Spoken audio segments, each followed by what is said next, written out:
against is one of Simba's front figures, I have to say. Yeah. Not really sure if he's the clan leader, but I think he's one of the lieutenants or whatever it's called. Okay. And so yeah. Right, so there we are. I'm ready. For game number 1 here in the Go4SC2 Weekly. In the bottom right corner, playing as Red Zerg, it is Nuffy. Representing Nuffy, I guess. And in the upper right corner, representing is Imba, it's Wordix. So this spawn location, I mean, they will find each other quite fast because you usually run just straight down as Terran, for example here, in the Wordix position, and Nuffy we can already see an overlord going out straight up. So they will know quite fast where they are. Yeah, at least the Zerg will be knowing that. The question is if Nuffy is going to pay attention to the Overlord or if Wordix will spot it. Yeah, or you can see a scout going out here. Yeah, precisely. Usually go for either the top or the bottom scout. So Wordix was a bit lucky there, I have to say. Yeah. Oops.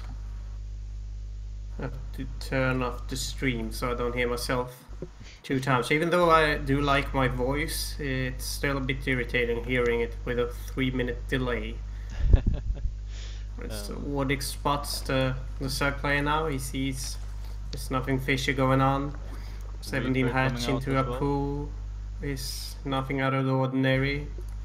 Scouting Reaper will be joining the fray eventually.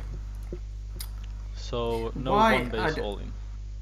No, I'm always a bit surprised to see when players go for that worker scout, but still building that one scouting Reaper. I mean, there's a lot of minerals that actually gets invested into that scouting worker. Yeah. Why then build a Reaper?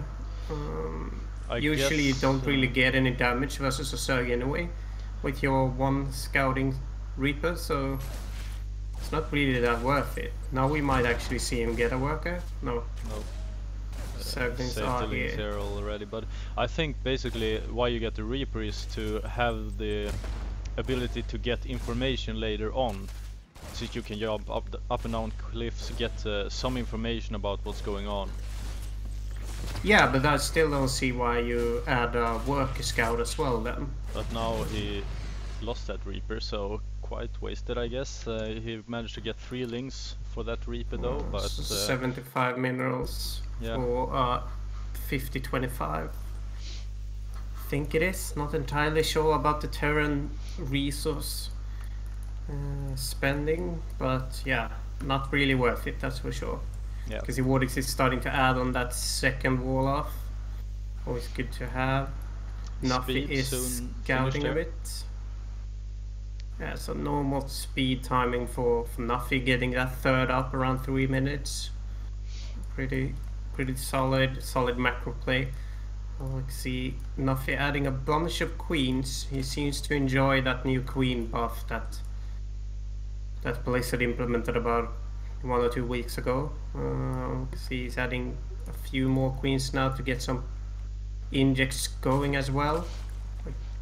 I mean, it feels like, at least when you see the pro players play, they are so good with these creep tumors just to get that speed buff for the units. I mean, it feels like it's really important, as at least as I mean, the post that you wrote about the meta for Zerg, you really need all the advantage you can get in order to clinch on there in the mid game when Terran is as the strongest as well. Yeah, I'm still a bit worried about how most foreign Zergs now are adapting to that snoot play, where you really do rely a lot on your queens, and you basically try to play as greedy as you can behind that and hope that you can just stay in the game while while getting roaches, getting ravagers, etc. Yeah. Eventually, just getting that good eco in the back and utilizing queens for defense. Because we could see how Thermal actually utilized that to his advantage, where he really did see the weakness in queen play, and Snoot basically got wrecked because of it. Yeah.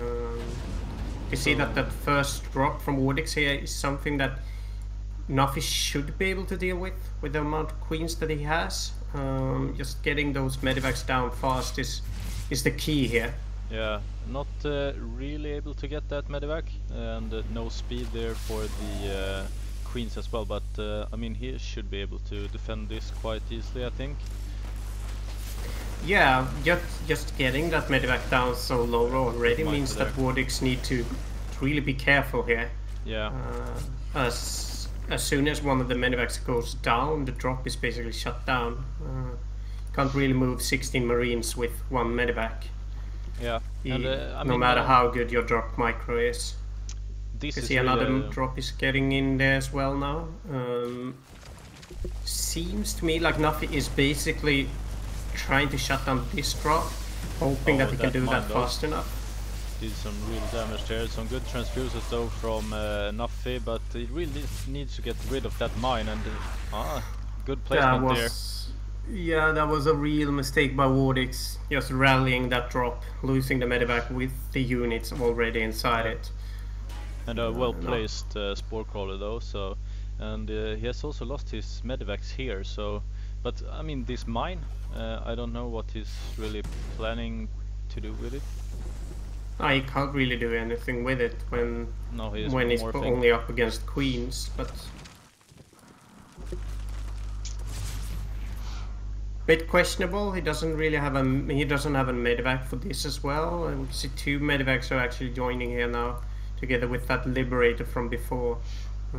Question is, will Wordix pay a bit more attention to the drop now? Will he be able to not lose medivacs now, or will Nuffy be able to shut down this again? I mean, the marines are quite low as well here, but yeah, some bad control here, losing two queens with a lot of energy now. I mean, you can't really lose queens like this. Good it is really important to not lose your queens when you have energy on them. The longer you have queens on the field, the more important they are, the more valuable they are, basically. But we can also see that I really like how Nuffy is playing this though, since he's really going for this greedy build. He's taking his 4th base here, just trying to hold on now. 70 workers already, and well, I think he's in a quite good shape for now at least, but he has to hold on for some more minutes. He's getting up to that hive now. He's already started his +2 melee, +2 carapace. He will get some really good ground units eventually here. The hive is going to pop in just a few seconds, and I guess we'll see Ultra Cavern as soon as that finishes. Don't really see Wordix being prepared for that. He is on 3 bases. This base hasn't been up for that long. He is even oversaturated a bit. He's oversaturated at his natural as well. Don't really see a 4th one coming anytime soon. And he has not done any kind of economical damage to Nuffy, something that he really needs to do in order to win this. And we can see the Ultra Cavern now is 50% done. Yeah. Question is if he can deny this, it's quite big actually. Yeah, he doesn't have enough units to actually get this building down in time. Yeah. We do see that Wordix did decide to attack here as well, and he is actually moving in. He knows that it's on a tight schedule now, because Ultra Cavern is almost done. The hive is already here. He actually loses these units now, and now Wordix just need to hope for the best here. Transfuses are going down. He can't really get the queens down yet. There goes the first queen, there goes the second queen. And really buys a lot of time here for Nuffy to move in with his roaches, and maybe, I mean, it's quite huge marine marauder force here. 2 tanks as backup as well there in the backlines, and he's actually able to get that base down. Yeah, and I mean, the drop came a bit too late. I think that Nuffy got a lot of resources already, but yeah, still hasn't even started Caravis. He really needs that if he's going to be able to utilize all Ultra. So you see that Heaven is going down. Yeah.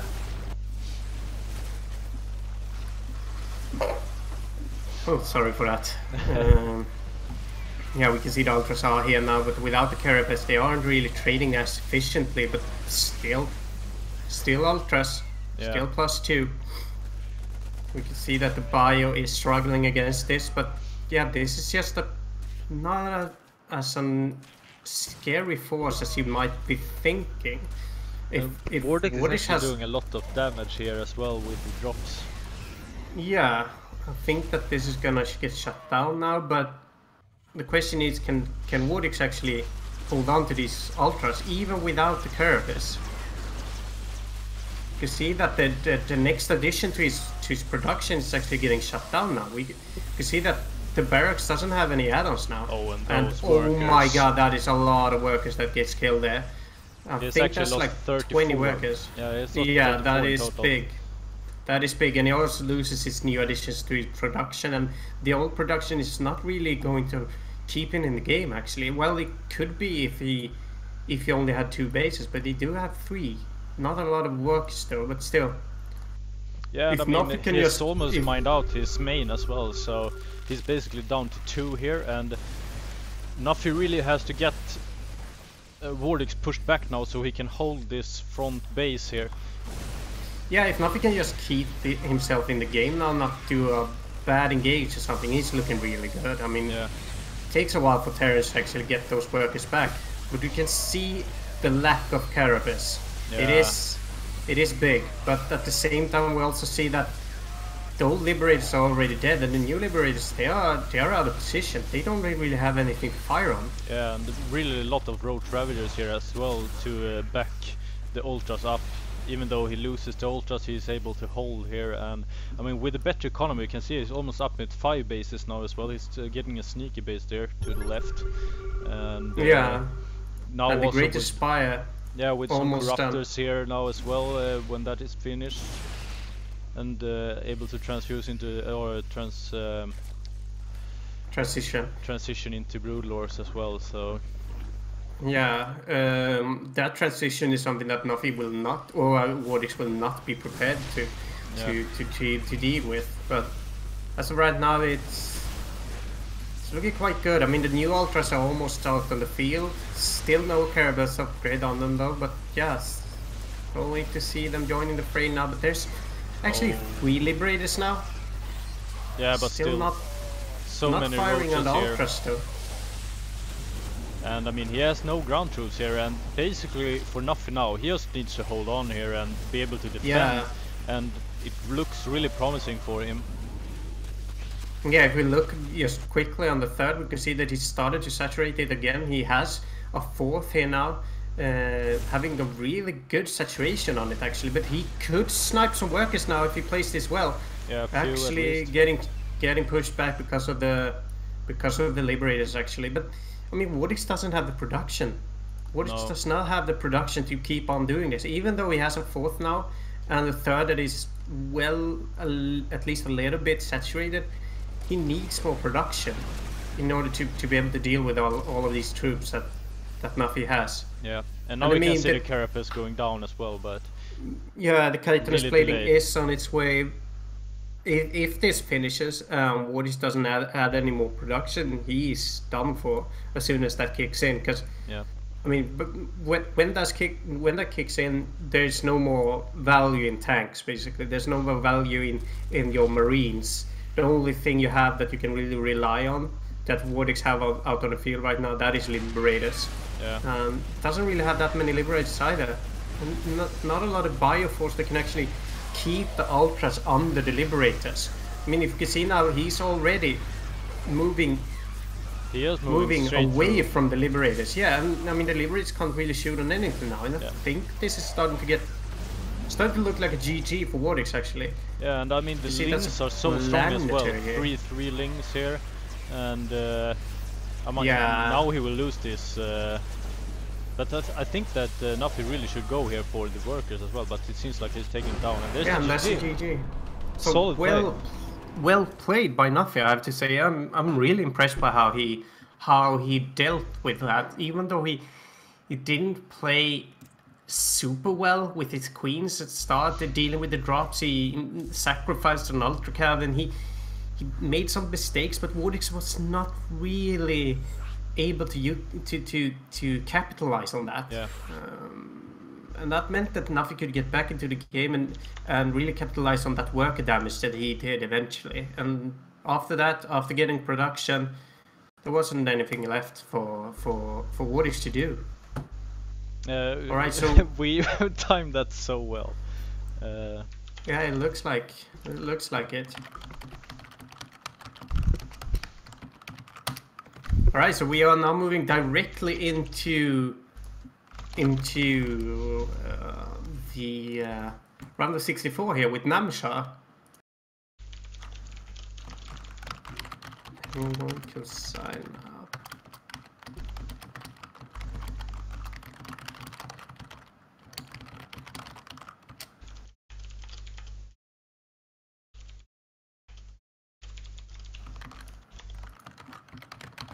Alright, so I just did a quick answer to a question there in the chat. If there was someone asked if everyone can play in the weekly finals, and they actually can. Yeah. You can basically just sign up and start playing.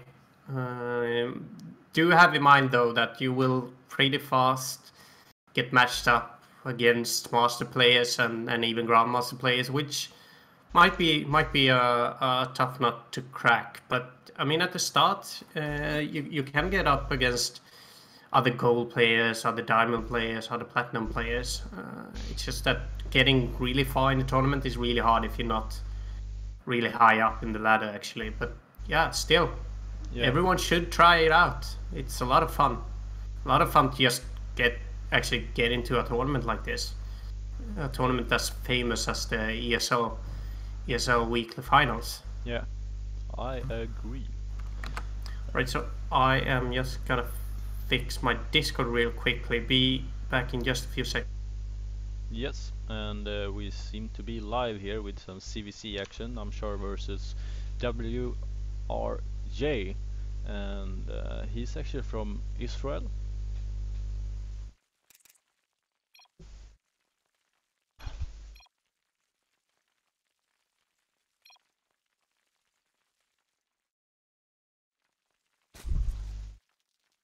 Okay, so in the okay, I was going to present here, but yeah, sure.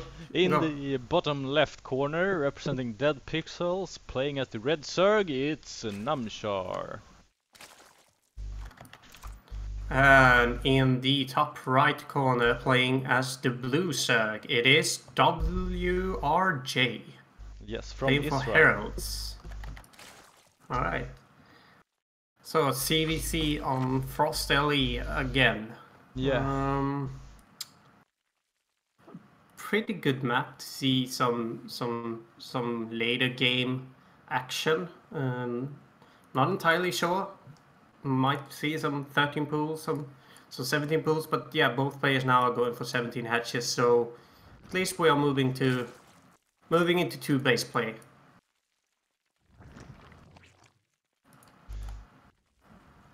So, all right, what do you think about the CVC meta?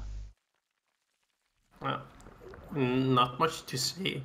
Is it still like the same, even though the queens have been buffed? Yeah, they didn't really change anything in a CVC matchup. It's still, according to me, a real coin flip. I mean, the better play is usually the one that wins.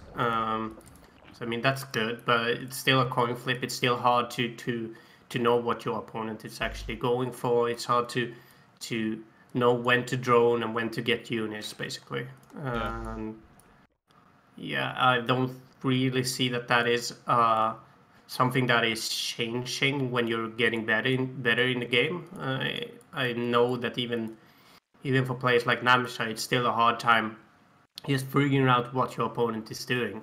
Yeah. If you're up against a player that is getting a lot of units now, if he's going to move out or if he's just droning, and what you instead then have to do yourself. I mean, if you should also get units, or if you should drone up, always a hard thing to answer.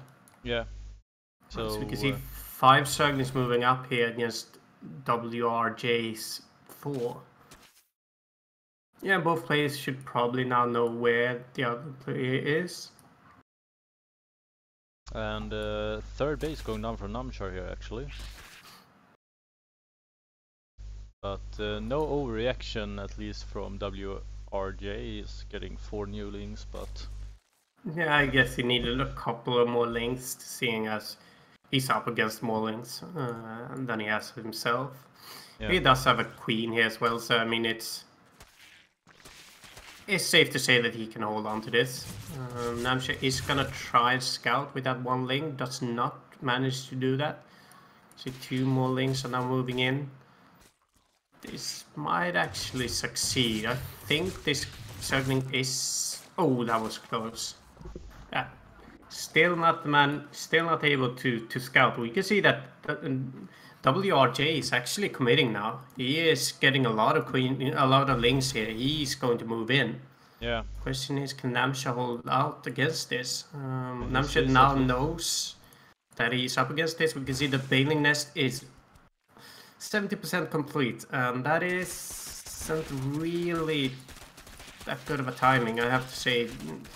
He will probably have to sacrifice this hatchery.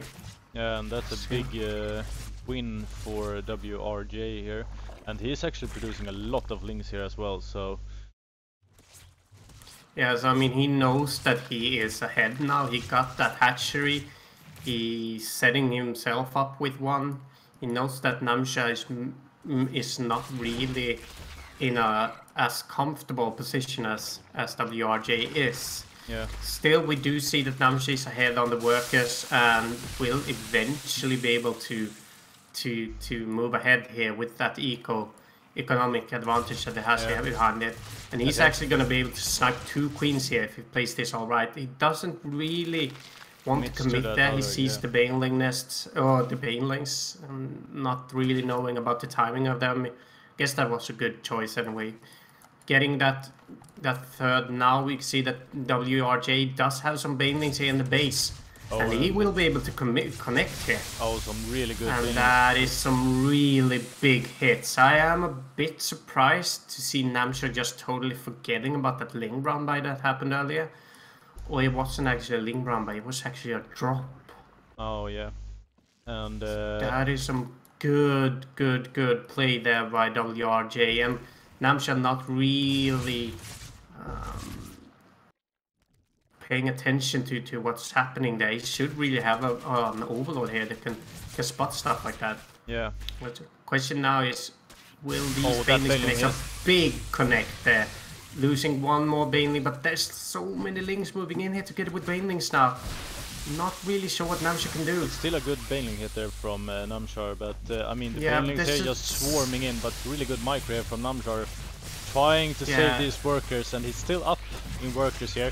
Transfuses there on the spine crawl as well. Really good play there from Namshar, and that was a really good trade from Namshar.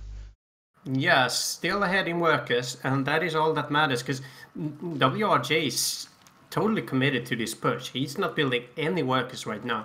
And I mean, Namshar's lost a lot, but he's also building a lot. I mean, he's getting workers back, he's still getting the Zerglings, he's managing to hold on, he's playing really well with that spine crawler, for example, that he transfused earlier. Spine crawler is just so cost effective against these early Zergling attacks. I have to say, I'm really impressed by seeing how Namshar, even though he hasn't really played this at his full potential, just seeing how he now is playing. Oh, that was a close one. That wasn't really the best of Baneling connects though, but he is going to be able to snipe all of the remaining Banelings there. Sadly, 1 gets away, and he's now going to battle it out against a couple of Zerglings here. But I mean, still, Namshar is able to drone up while WRJ is just trying to hurt the economy here. We can see he's just getting a bunch of lings all the time, but now he's actually transitioning into drones here. But I mean, he's very far behind, and now comes the mutas as well. Yeah, and this is what is going to hurt WRJ immensely, because as soon as those mutas go out, they'll be able to snipe these Zerglings so easily. I mean, it's hard to kill roaches with mutas, but Zerglings is a whole lot different. Yeah. Basically, having 4/4 mutas is such a big addition to your army. Just be able to constantly be there, sniping Bane Lings, sniping Zerglings, just bringing them down in HP. And I mean, we can probably see WRJ doing this last commitment here. And there it is. GG, well played by Namshar eventually. Bit of a shaky start, shaky mid play, but in the end managed to pull through. Really impressive. And congratulations to Namshar. Still, we have two Scandinavians still in the tournament. Congratulations to both of them. And thank you, Wolfenite, for the follow as well. Oh yeah, thanks a lot. Did not see that actually, but all right. And we'll continue following Namshar here as well. He will face HateMe in what is it? Best of 32? No? Yes, best of 32. And we actually have, let's see here, Hope against DNS in his Swedish player.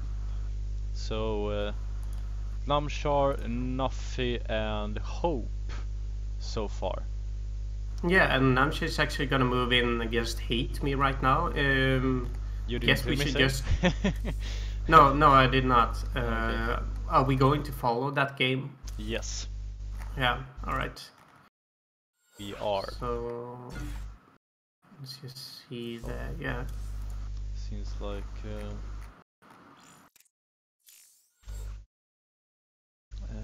let's see here.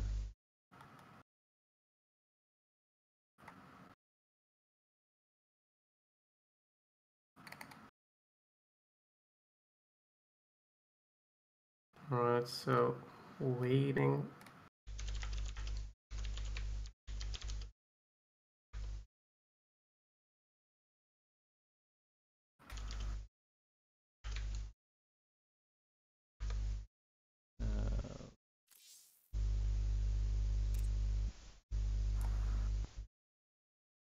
I invited you.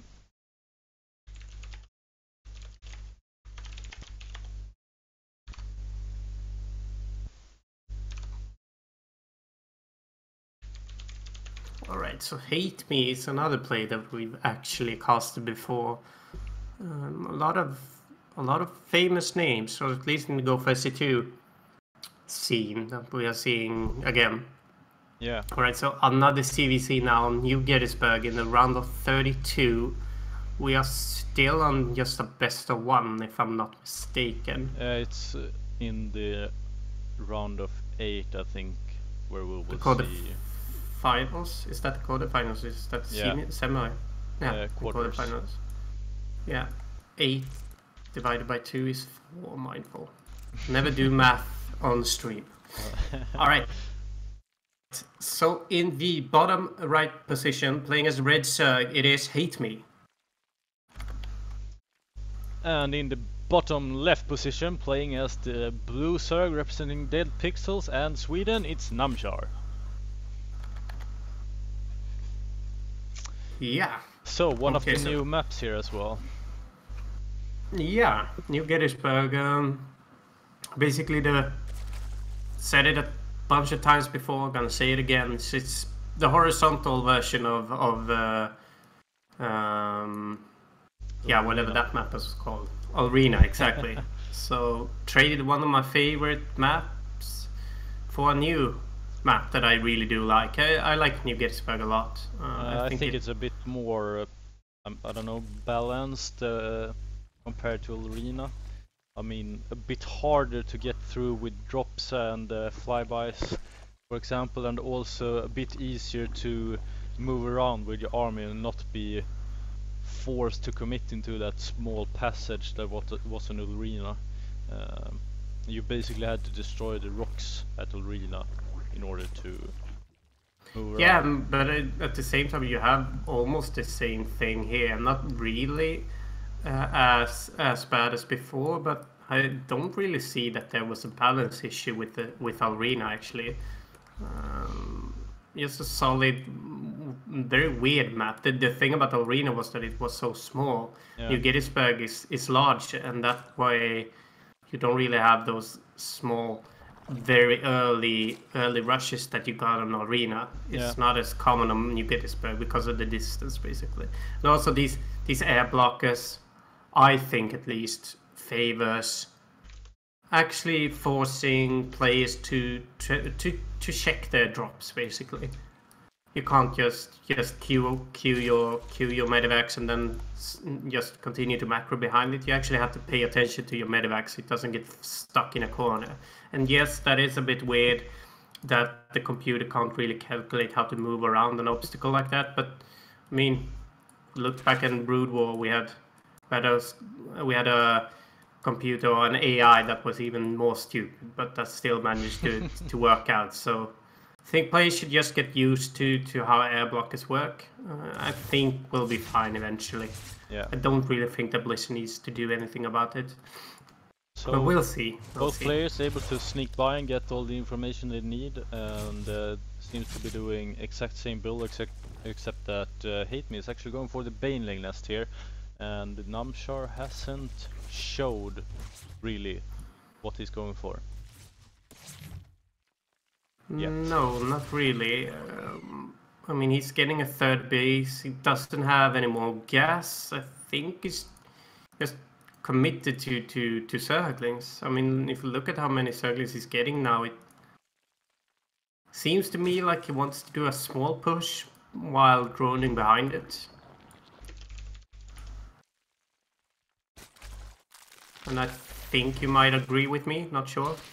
I take that silence as an acknowledgement.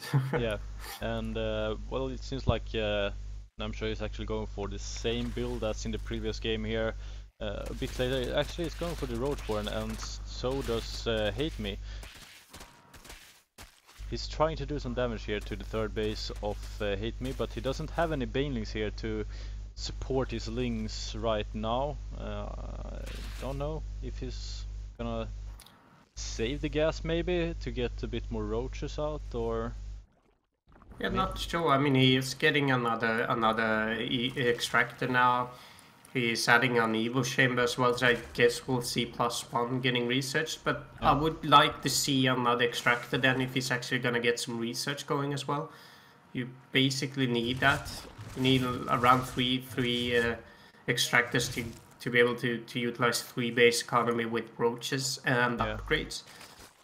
Also, just having some banelings it costs a few gas as well. See now Queen is getting killed. He's gonna lose a couple of workers, but the counter attack might do some damage. I mean, this roach is getting surrounded, and you don't really want to get a roach surrounded by Zerglings. And HateMe hasn't actually started producing any roaches as far as I can know. He's starting now, but he has +1 already on its way. Yeah, we can see now how Namshar is struggling with gas. You can see that he's at 100 gas eventually. They're getting that research going. I would like to see another gas, but at the same time, hasn't really saturated. He is saturating it now and adding more gas, so yeah. He's getting a lot of drones here, so yeah, good choice by Namshar. Putting some pressure and moving out in front of that. See that Namshar has a lot of roaches actually. A bit more roaches than HateMe actually has, and as of right now, it's actually Namshar that can do more damage, but it seems like Namshar just wants to move back home. Yeah, he just wanted to pressure a bit, get HateMe to react to those roaches, getting HateMe to build more roaches. and then just move back home because he knows that he is ahead in drones now, and that is basically all that matters. Oops. Yeah. Okay. Thrown off. Yeah. It was Nuffy who was asking about the tournament. He couldn't find the page, so I just said that I wasn't in game, and he said good luck. So I said thank you. Yeah. I thought you said it to me, and I was like, well, did I just miss like 30 seconds of talk where I said something that I don't remember? Like, what is going on? All right. Mindfucked by Hoferino and not by Mindful. Yeah, precisely. Where were I? Yeah, drone count. Yeah, basically. So Namshar is ahead in drone count. He managed to get HateMe to overreact to his little push. That actually wasn't really a push. It was just basically a move by, moving around. Yeah, we can see now that Namshar is ahead in roaches. He's ahead in drones. He's been ahead in drones. He is on the same upgrade count. Yeah, he'll just be able to move straight through this. And even though HateMe is adding Hydras behind it and getting +2, I mean, having the higher roach count is what matters. Yeah. If you're on the same upgrades and you don't really have a lot of Hydras behind it, you'll basically win in a straight up roach against roach matchup, even though there's a few Hydras behind it, just because of how much faster you win in the roach versus roach. And as soon as you get to the Hydras, they melt so quickly, so you don't really get that advantage from the DPS. Yeah, exactly. And well, Namshar is just moving in here. I don't really know if that was the plan, or he's almost hitting his own roaches with those corrosive biles. So still, I mean, right now it seems like they have a similar army value, basically. And oh, but the burrow here as well. There's just so many Hydras here now, and I mean, it is scary to go up against so many roaches.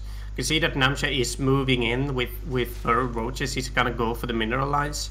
And that's a really tricky, sneaky play here from Namshar. He's actually trying to move in with some of his roaches here, just to distract HateMe while he goes into the mineral lines here. And I mean, the question is, will he be able to get something out of this if he can get this base? And this base is going down so fast. I mean, look at that. Yeah, he's getting that. He's getting a third. He made HateMe have to move back with his main army, and at the same time he's getting a lot of drones from the main, actually, with just 3 roaches. So I mean, some good solid play there in Namshar to avoid. Yeah, so just solid play from Namshar, and I think this is what is going to make the difference. I mean, Namshar is now moving into +2. He is ahead in roaches. And look at this buffer that he has saved up here, 2,000 minerals for Namshar. And I mean, he's at 4 bases. The problem is this. He's going to be up against lurkers in just a few. Yeah, he has to get some counter there. Yeah, you do need to get your own lurkers. You need to get more Ravagers in order to snipe those lurkers. But I mean, doesn't really look like it. I think he just wants to power through this instead, just by having the macro behind it. Well, you see that he's actually at 200 now. Yeah, he's basically just moving, and there's a GG call actually. Yeah, I guess that he knew that he was just getting outproduced, basically. Yeah. I can see that. I can really see how hard it must be for HateMe, knowing that behind this he has a bank, behind this he has even more. Yeah. Losing that third also put him back at 2 exactly bases, basically. What I was gonna say as well. Yeah, so I mean, and one of the bases didn't even have that many drones, so right,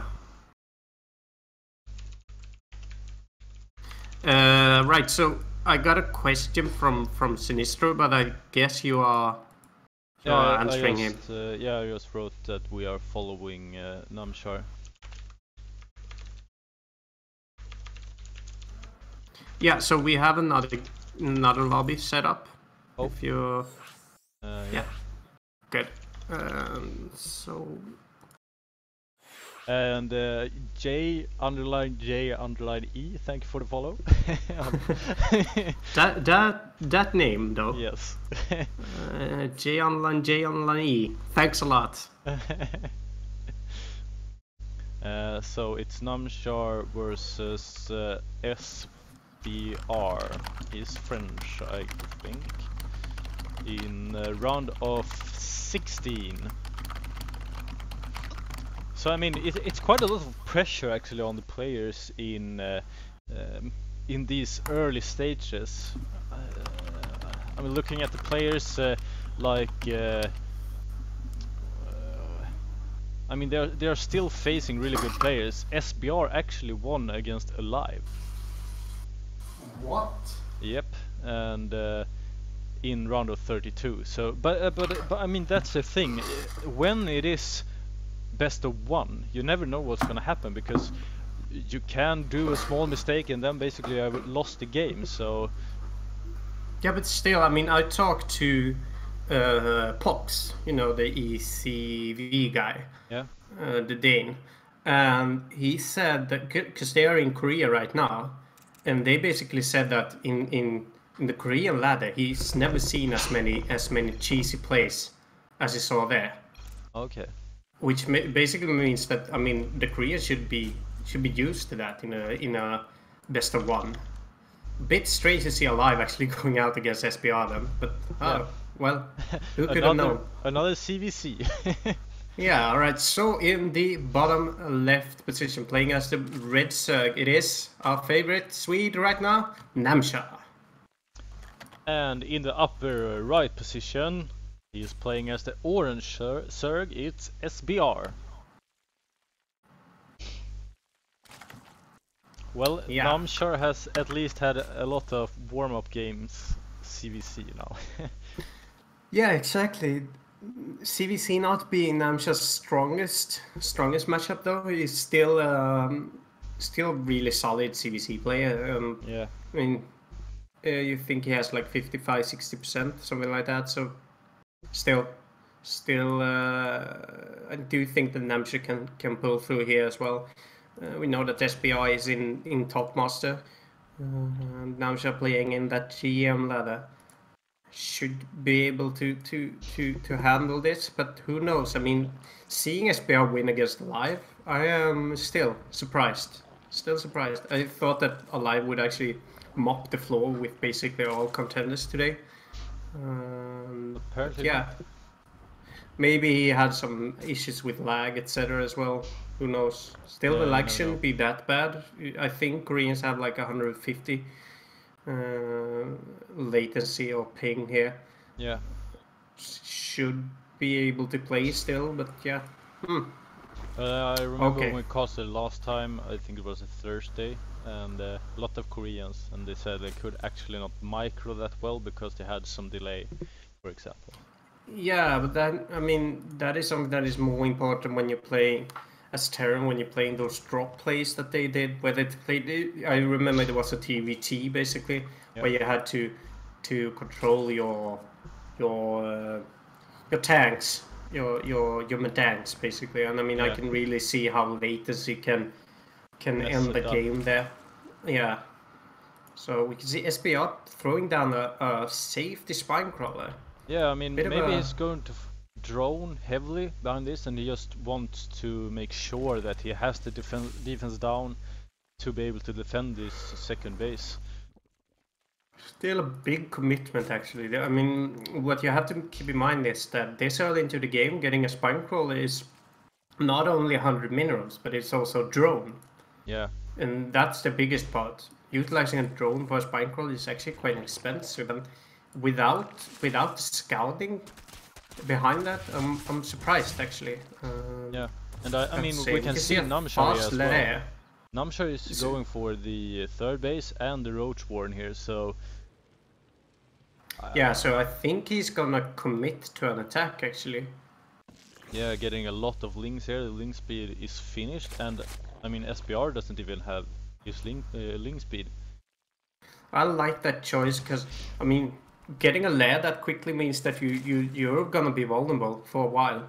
Yeah. I'm not really sure why SPI is doing this. Why go for a lair, not having any gas, getting Evo chambers and a Roach Warren, and not really droning that much. I mean, this is what's gonna happen. Straight through here, and this will hurt the economy of SPR for sure. Yeah, I mean, they are basically even in drones right now, but I mean, losing a queen there, not getting any any mining done, basically. Yeah, and just running around here with his links, preventing SPR from actually mining at all. I mean, precisely. This, and he's at one base behind now. This getting roaches. Behind this getting roaches as well. We do see that the links actually run down here again. So, yeah, I mean, just getting back now, waiting in those roaches and then commit to a full frontal attack. I think Namshar is going to be able to do this. Actually. Yeah, absolutely. Do really like how he did that link run by running in, getting a couple of drones, and then when he sees that he can't really commit to any more drone kills, basically just dances around and keeping those drones from mining, keeping SPR on a low eco. Yeah, so exactly. He actually gets damage even though he doesn't kill drones, because they were basically on even drones after that, but Namshar was mining. Yeah. So yeah, we can see now this attack is something he won't be able to stop this. He shouldn't really be running straight in here, and he will get a lot of drone kills here as well. We can see SPR down at 19, 18, 15. He's actually lost basically his whole mineral line there. And, that's GG, or basically, or not even GG, just a G. So well played by Namshar. Really do you think that play. G was a good or game? Game. I think that was a game actually, but game. Game. Yeah, well. That was it. And, sorry for that. Sadly, all our other Scandinavians are out. Nuffy lost against Dana. Dana is a solid player, and Hope lost against DNS. So seems like only Namshar left now. If you don't count that we have Finnish player Sugliang as well. Yeah, I don't really see how we can count them in, even though we've actually brought them in for something that we will eventually announce. As of right now, nope. Right, so Namshar is going to move into his next game in just a few. I think I haven't really looked at the bracket. No, they are currently playing. It's Dana versus Seoul. I think Seoul should be the favorite in that matchup, but you never know. Alright, so should we just go for a quick break then? It's actually quite nice to get some water, get some coffee, get some coffee, go for a full frontal cast as soon as Namshar is able to play his next game. Yeah, absolutely. So alright, we are back, guys, and see you soon. Yeah, stay with us.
Hello guys.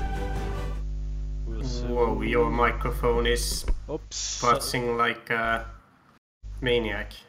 Not anymore, right? Better? A little, but I guess it might get better. Yeah, this sounds better now. Good. Right, so Namshar vs. Soul in just a few. Yes.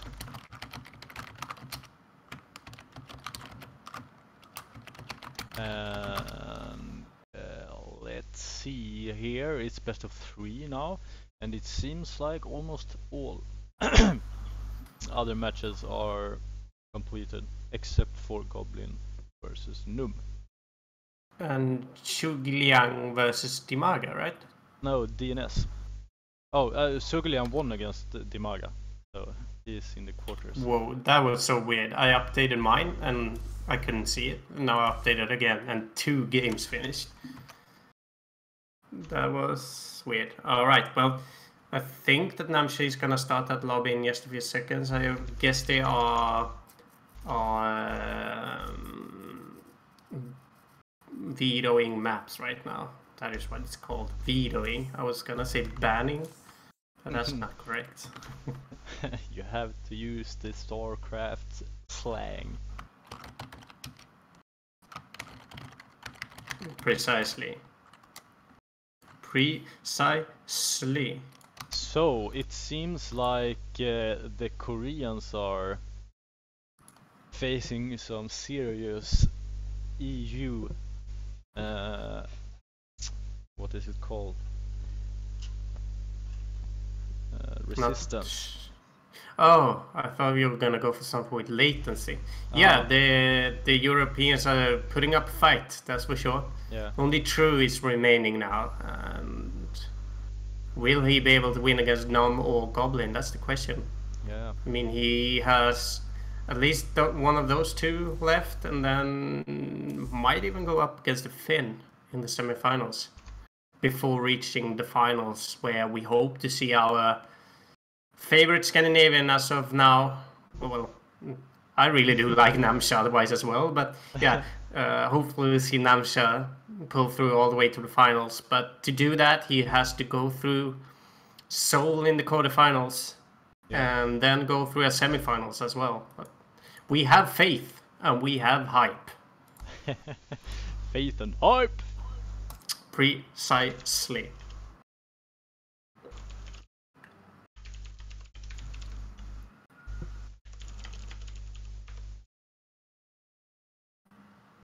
And well, we got a new clan member as well. Richard Buck. Right. Welcome. Just a small shout out. Oh, that was a weird shout out, but yay! Shout out. Thought we would actually get into a lobby by now, but we are not. You see that Namshar is busy. He is probably talking to Soul right now. Soul, quite famous Polish player. Seen him a lot of times in the Go4SC2. Always nice to see how many Polish players are signing up for these events. They do seem to enjoy StarCraft a lot. There's 3 Polish players in the lower part of the bracket now remaining. Namshar will actually have to go through at least 2 Poles before reaching the finals. So yeah, the Poles putting up a good fight and almost dominating some part of the brackets actually, with the amount of good players that they that sign up basically. So yeah. While we wait for that, you can see that Hammer Time chose to follow us. Thanks a lot for that. Shout out to you. Hammer Time.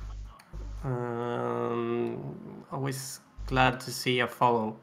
It is at least a little bit of a show of appreciation, basically, that that we are doing a good job, at least a somewhat decent job, at least. Yeah, hopefully. And we will have some hardware upgrade as well soon. Yeah, that will be nice as well. Yeah, hopefully it will be a major improvement to our stream actually. So yeah, it would be sad to not see any an improvement at all. with that. Yeah, precisely. That would really be a real bummer, actually. Yeah, I will be so sad because I spent quite a lot now on that shit. Yeah, I can see that. Even though I tried to keep the costs at minimal, but still some good components in that build. So that is nice. For sure. So hopefully our next tournament will see some major improvements on all sectors, basically. yeah. Is true even true? No one knows. He seems to be a false player. Yeah. Maybe. Well, now would be a really good time to get that lobby, right? Yes. But are we? Yeah, maybe we're actually waiting for Nom and Goblin, because they want all of the games to line up before starting the quarterfinals. Yeah, but actually Goblin managed to win now, so yeah. Guess we should see the game starting now. Stop stealing my lines. I was going to say that. Yeah, but if I hadn't seen that, you would say something on the lines with, yeah, but they actually just finished, and then I would sound like someone that doesn't really have that basically doesn't doesn't keep check on the bracket, basically. So yeah, I saved myself some loss of face there. That's good. That's good. Yeah.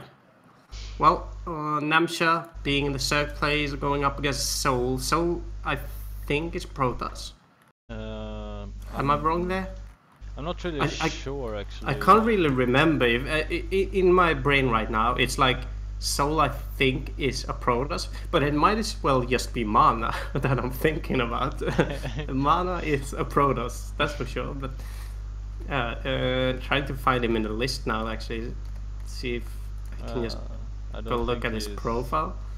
I don't think he is actually in that list. Let's see. I'll do some digging here at the Grandmaster ladder to see if I can find him. And he might actually be a barcode player as well. So then we're fucked.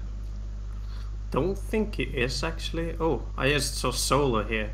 I'm going through the ladder. Are you going? I'm going from the top down, and you are going from the bottom up, I guess. Okay. Rail Soul Spirit? No. No.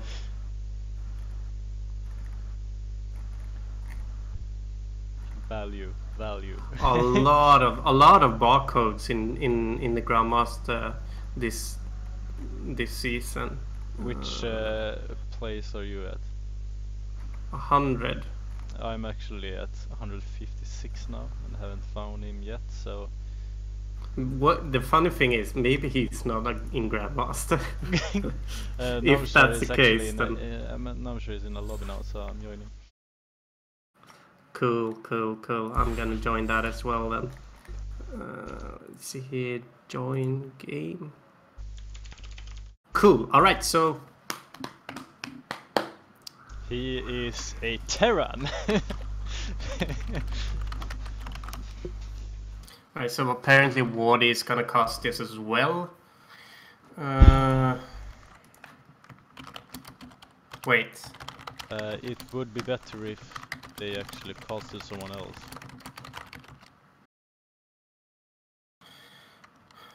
Yeah, I really don't see why he's here. This is actually irritating because I mean, come on. We have one objective with our stream basically, and we go up against Wordix. in the quarterfinals, and we'll basically not. We will not be able to lose him now. I mean, if Namshar wins, then he'll follow Namshar as well. Yeah. So yeah, irritating. But what can we do?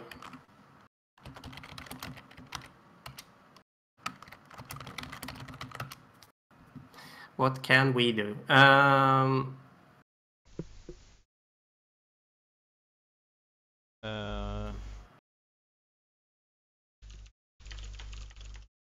Waiting for Soul. Right.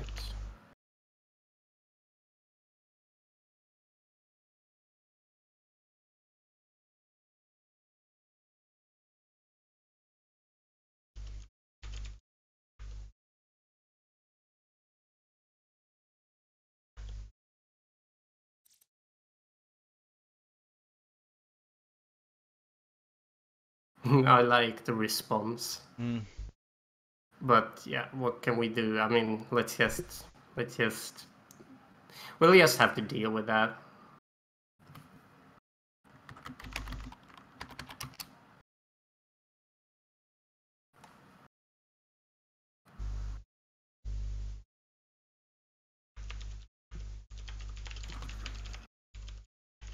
So yeah, Wordix skipped all the matches to cast this. Yeah. Well, really, we can't really do much about it. He's a bigger streamer than us, and we can't really say anything. But yeah, sad to see us having to try to even compete with that. But yeah, we are just waiting for Soul now to come back to the lobbies. We can start the game. Yeah.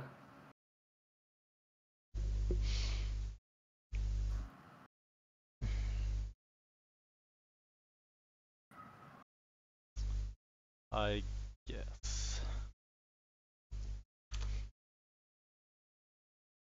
I'm actually so fucking pissed. It's just so sad because it's basically. Oh, I mean, if we didn't have Namshar now, we could have just casted that one. Yeah.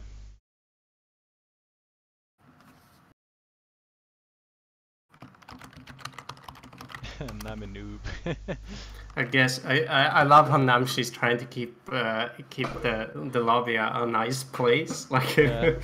writing happy messages. Yeah. I guess he could actually see a bit of an irritation from me here. But yeah, not much we can do. I'm just gonna have to leave that.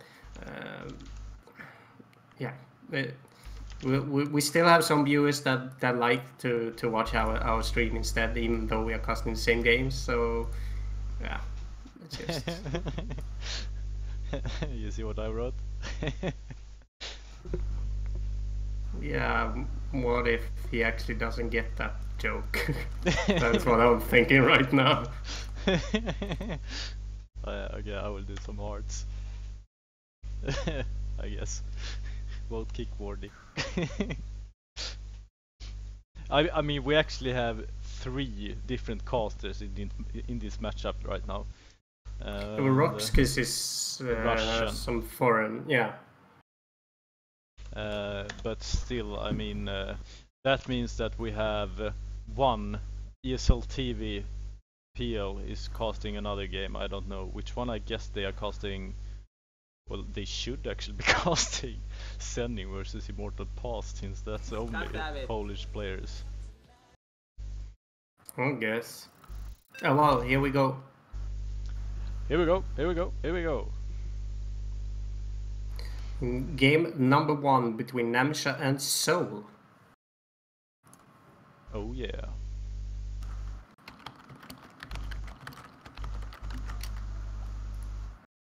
So Dasan Station, I'm a bit surprised to see that. I actually think that most players like to ban it. Yeah, gonna be interesting to see what the players can do here. So where are you? Alright, I'm in the bottom right corner. Okay. Yeah, so in the top left position, playing as a red Zerg, it is Namshar. And in the bottom right position, playing as the blue Terran, it's Soul.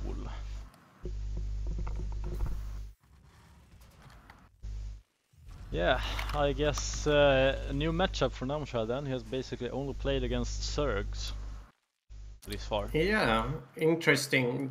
I mean, first of all, we're switching it up, so he's going up against a Terran. And second of all, he's also going on a map that is very cheesy. Yeah. See that. You can also see that the Terrans are actually dominating this map with some chained ultras, some killed lings and hydras, I think, over there. Oh yeah, some real torture chambers here. Yes. Not really enjoying to see that, I have to say. So basically, the Zergs should be really mad at this match. Yeah, especially going up against a Terran, because this is a Terran facility. Terran favorite map, maybe? Not entirely sure about that. I think Terrans can be pretty good on this map, but yeah, you see some torture here of an Ultra and some cutting up of some Hydras as well. Not liking that at all. See that Namshar is getting pulled off to that hatchery. Like the choices it sold is getting some solid production as well behind it, going for macro play. A bit surprised to see players daring this. I mean, why? I mean, he hasn't even scouted yet, and yeah, and he still goes for CC. At the same time, I mean, Terran can get some blocks up quite fast. He got the Reaper here as well. He didn't block off the wall. That's the question. No, I know, but I mean, you can quite fast at least get up a block. Yeah, it wouldn't really help him though if he had gone up against the cheese, because it would be too late. But it seems like both players. So some information here at least for have so much. Both players just have so much respect in the other player that they don't really think that there will be any weird, really early cheese plays going out, I guess. Yeah, it's possible actually. And 1-1-1 for Soul. Do you think we will see a marine mine drop or? Yeah, some kind of marine mine push is probable here. It looks like it. Speed soon finished as well for Namshar here, so. Well, it all comes down, I guess, to this drop. Will he be able to defend it or not get hurt that much against it? Yeah, I don't really think that he has to be too scared of it, and he can actually scout it. Oh, he can actually scout it as soon as he wants to. Yeah, I have some troubles with keeping myself awake lately. I'm not really sure why. It's been like this for a week now, basically. Okay. Getting tired really quickly in the day, going to sleep quite early in the night. Guess it must be the heat or something. Not that it's that hot. I was thinking I was gonna buy you a gift, you know, the small USB fans that you can put into your computer. Oh yeah, the ones that always breaks. Yeah, exactly. So, the drop going down here, marines and one mine. So let's see if Namshar actually sees this. Yeah, he's really fast here, moving away, and a lot of queens here. Yeah, no transfuses here though. Right now, really low medevac there, but he's able to get that. And well, I guess good defense there from Namshar, and he will maybe be able to get the third base now if he wants to. Yeah, what I'm wondering is he gonna get gold one? Does he dare? Yeah, exactly. I mean, it is a tough map. I mean, a tough base to defend, especially against Terran, since he can place the tanks, for example, in a good position and just basically deny mining there. And he's actually going for another base. Yeah. And maybe he just wants to secure the lines there, the front lines there. Actually, a tank drop here. You can see that exactly. There's a tank drop going now. This isn't that scary, but still, he'll have to utilize his queens to be able to hold out against this. Yeah. It has a roach. They're even adding some roaches, some links. Right, so the tank is actually getting focused now. I like that choice, even though he's being able to save it. Actually losing a queen that had a transfuse ready. Yeah, that is quite big. We can see now that the remaining queens are still up. Having some roaches here as well. They can the marines here soak some damage. Yeah, and there's the last marine. What we can see now is basically the last tank moving away. Oh, yeah. See if he can snipe one. Yeah, and that was a nice little last snipe for moving away. Yeah, getting that last queen. And 2-2 being researched here for Namshar as well, and no upgrades here for Soul's Marines yet. He's going for the stim and combat shields here, and now he starts the attack upgrade at least. Yeah, so some normal additions to his production here for Soul. Don't see any weird deviations from the normal bio. Multiple harasses here with the tank and also at the third base there. So just some tanks being dropped here basically. He doesn't really have anything to... He has the queens here at the other drop, but he can't really do anything about that tank. No, and I can see that that's irritating. I mean, he has to utilize his queens. He has to build more queens in order to facilitate a good enough defense. Yes, this. Because in time, these tanks will be really upsetting, and they are buying time. They are being irritating. They are getting some value out of them for this next push that will come here quite soon. He's now gonna go and repair, I think. Yeah, exactly. I mean, he's probably gonna repair the tanks as well now, and then move out with this good mid-game timing that he has going on for him, with Marines, with stim almost completed. He has combat shield ready. He has concussive shells, everything ready to go. Plus one as well. He will go up against 2-2 roaches. So let's see how strong these roaches and ravagers will be here against the marine tank and summer waters as well. And we do see the Namshar is well ready for it. He sees that the push is coming and almost getting a tank there actually. Yeah. And here comes the stim. Oh, and those tanks are so low, and the medivacs. Yeah, some good hits from those corrosives actually, but not getting anything out of it. And now he's actually in a corner. Yeah, and this is and for Namshar. Oh, but actually tanking all those corrosives was a bit of a questionable choice, I have to say. Still, yeah, GG there. I think just getting trapped in a corner like that was what did it for him. He can't really battle it out against tank, marine, or road to push like that. Tired, mindful.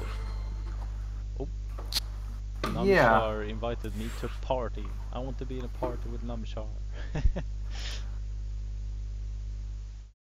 So game 2 is almost on the way here for Namshar.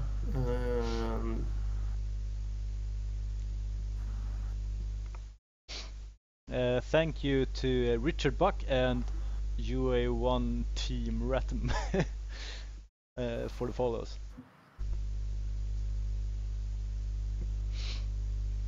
Richard Buck and UA1 Team Ratum. Yeah. UA1 Team Ratum. That's a really weird name. Yeah, tough one to pronounce. And well, some updates from the bracket. True won against Goblin. I guess he won with 2-0 then. So he's going strong. Must be, yeah. So True still in the tournament. The last Korean is putting up a good fight. Yeah. We're moving into game number 2 here. We are going to play that out on Galactic Process. Still Zerg versus Terran. Got you. So in the bottom left position, playing as a red Zerg, it is our favorite Swede as of now, Namshar. And in the upper right corner is playing the blue Terran, it's Soul. Yeah. So let's hope for a bounce back here from Namshar. Yeah, exactly. And would love to see that. Well, you have been talking a lot about that mid-game timings. What do you think Namshar could do better compared to the last game? I just think that map is not really that great. Yeah. That mid-game timing that Soul did is really hard for Namshar to deal with that push if he's not up on the high ground by his base, because it's just too narrow. Yeah. He can't get a good surround. It's really easy to get caught in a situation like he did there, where he gets backed up into a corner. Yeah. And not getting a good surround, not being able to move back and forth with your corrosive biles, it's basically you're just cannon fodder for the Medanks. And yeah, really hard to deal with it. So I don't really think that Namshar could do much with the situation where he was in. He could have utilized the map a bit better by fighting somewhere else, preferably by his main, basically, because that's like the widest point on the map. But still, even though being over there, it would still be really hard, because he could lose all his tech by fighting over there. So yeah, in top position, I don't really see how Namshar could have won that. Do you think he could have used more queens, maybe, to be able to snipe the medivacs and get some transfusions? There's just too many medivacs, and one thing you have to keep in mind is that queens aren't that high on DPS, even though they have that range, even though they have been buffed. I mean, in the mid game, they do fall off eventually. They can't really snipe anything because they don't have enough damage, and seeing as you don't have a really good concave or anything, you can't really get. You don't get a good surround. You can't utilize the space. Yeah. And queens are so big as well. They're so wide. So you need to have a wide space where you can fight with them as well. So you can utilize all queens at once and not like having to struggle with all your queens moving back and forth and tripping over roaches and ravagers and stuff. You shouldn't tell that directly to the queens. They are sensitive. Don't tell them that they are big. Yeah, they are women, so you shouldn't really talk about their weight, but yeah, just between you and me and the viewers, queens they have a bit of an issue with their weight, I think. Weight issues. What the fuck? Yeah. All right, we can see that the Scouting Reaper is saved. Good play there for Soul, getting the information he needed. Didn't really get to the main, but he does still see that Namshar is droning. There's no real push coming, and that is valuable information for sure. Yeah. He's seen as well that there's no third jet. It's actually getting placed right now, around 3:30, so a bit later than average. Still quite a good timing for that third base. See, Soul is actually getting his third eventually as well. Probably gonna get that far actually. Yeah, quite early third, but he won't really utilize it yet. He's just gonna utilize the mule cooldown for now. Getting some more SCVs going to that third, or that second, I mean. Yeah, saturating, getting some more going. It seems like he might be going for some mine marine drop here, as in the previous game as well. So. Yeah, this is something that Namshar spots perfectly here with the ventral sack upgrade. Some smart play there. Getting that ventral sack, is that what it's called? It's not called that. It's called what is it? God damn it, how can I forget about that? Anywho, adrenal glands. No, that's crackling upgrade.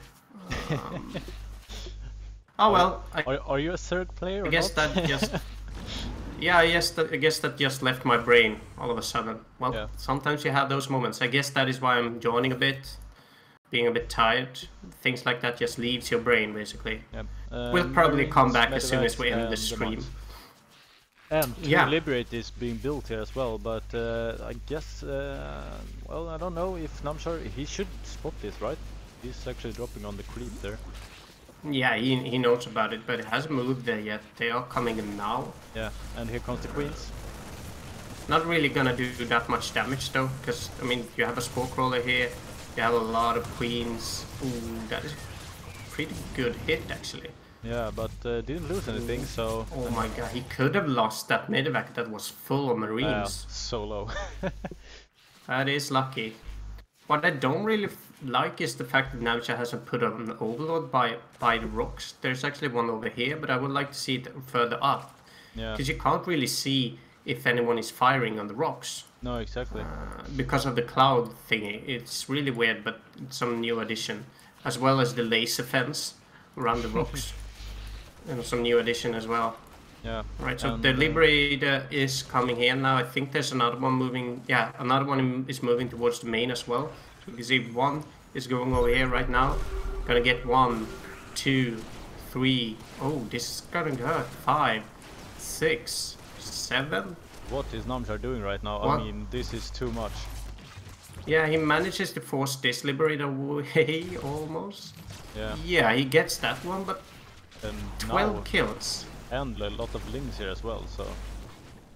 Yeah, that was a mistake, that's for sure. And I can't really see what made that, why he had troubles with pulling back his drones, because there wasn't anything going on the map. He wasn't paying attention to something else. I mean, the Liberator that came over here was basically dealt with by a spore crawl that was already there. At So- the second base, another one going in here, and he's not pulling his drones this time. Now he's pulled, but he's lost, I mean, he's still lost like 6 drones there. And he's losing more. 7 drones lost there by that Liberator. I mean, a bit sloppy play there from Namshar, I would like to say. Yeah, exactly. We do see that queens are moving in here now. Gonna be able to tell this Liberator, no, don't want to get killed now. See, Soul is cleaning up some creep, getting those live creep tumors, gonna kill the other ones as well. Some good trades there. 2 marines for 6 creep tumors are quite well worth it. Do see that Namshar has a lot of queens that can spread creep though, so still. Right, in the back of this, what are the players teching for? We can see +2 going for Namshar. And for Soul as well, and he's going for the Precisely. sim, the tank upgrade on attack, the combat shield, so I mean a lot of upgrades going down here for Soul, and that will be probably result in a really scary push when those upgrades are finished. Yeah, I think we'll see that. We can see the concussive grenades is getting added as well. Same time we do see the Namshar is getting the burrow upgrade for roaches. I like that choice. Always nice to see some roach harass, some work line harass with that burrow roach. Yeah. An upgrade that I really did like back in Wings. Haven't really utilized it as much in Legacy, but I've seen some pro players use it. We did see Namshar actually utilizing it in the round of 64, I think it was. Okay. Yes, that third player. Oh yeah. And yeah, see if he can do any big damage with it. 2 Medanks here moving now. Gonna get spotted there. So Namshar is aware of this drop. We have quite a decent creep spread as well, so he knows about stuff like this. I mean, Yeah, it's really he hard knows that there for might be a Soul. drop here coming, and yeah, there's even a overload now that spots this, and it will get focused down actually. He can't reach it actually, so And he's backed into a corner now, even though he's training quite well against roaches. He is slowly gonna get focused down. he's actually by going the against roaches. 2-2 roaches there, but now his 2-2 is finished here, so I mean, there are some strong marines here. He has his stim, he has the combo shield 2-2, and here's the tank upgrade as well on attack, so That was a bit unlucky, I think. Burrowing roaches gonna move in, and at the same time, Soul scanning to remove some creep tumors. I'm not entirely sure if that is what happened, but it looked like it, and that is unlucky. Yeah. Can see that Namshar is moving in now, though. And the question is, has Soul seen this? I really like this play from really good play from Namshar here, and he does some really great damage there because Soul has to focus on saving his tanks there, so he can't really micro the rest of his army, which gets hit by a lot of corrosive biles. Precisely, and also just ooh, that is so close. Holy shit! The medvac dodge there is real. Yeah, that was just so close, and I liked how, as you said, he forced Soul to micro his tanks, so he ate a lot of corrosive biles with that bio ball. Yeah. In the front. Same time, Namshar dealing with the drop quite well. You see, Namshar is moving out now. Yeah, and I mean, but these Marines, they are so strong here. Yeah, the timing window for roaches now is slowly moving away from Namshar. The effectiveness of them are dwindling. We can see Soul now is moving into creep sprays, gonna clean up a couple of creep tumors. Same time, trying. Yeah, precisely. We do see that Hive is popping, but he still committed to more roaches. I do think that he can do some more damage before having to commit entirely to Hive. I would like to see Infestus though, if he want to continue with this. Yeah, I agree. Does he have the infestation pit somewhere? He must have. Otherwise, you can't get the Hive upgrade. So yeah, but we haven't seen any upgrades for the Infestus, so it doesn't look like Namshar wants to go for Infestus.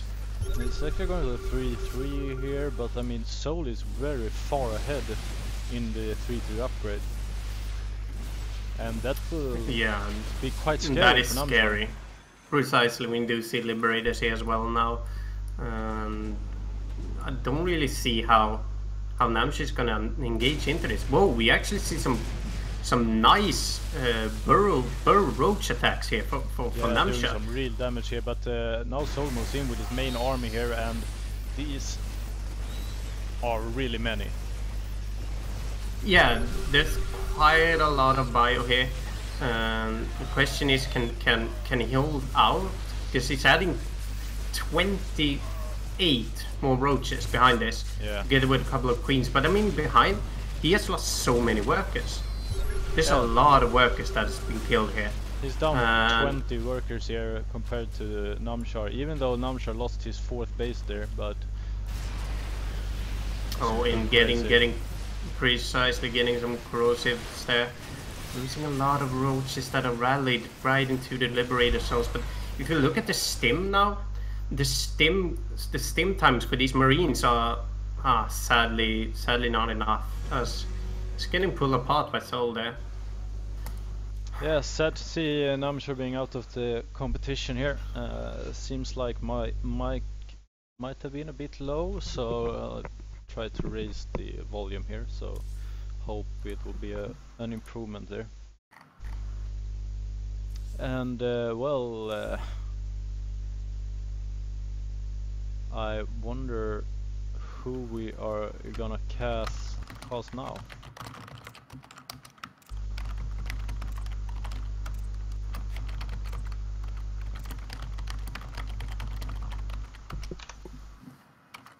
Yeah, who are we going to cast now? Compared to Wordix, we actually want to keep away from competing on the same maps. So yeah, we have that going for us at least. Yeah. Well, Sugliang is out, so it's True versus DNS in the upper bracket and Senin versus Soul in the lower bracket. And could you maybe check? Yeah, I just did. Do you know which one Wordix is gonna cast? Of course, Wordix.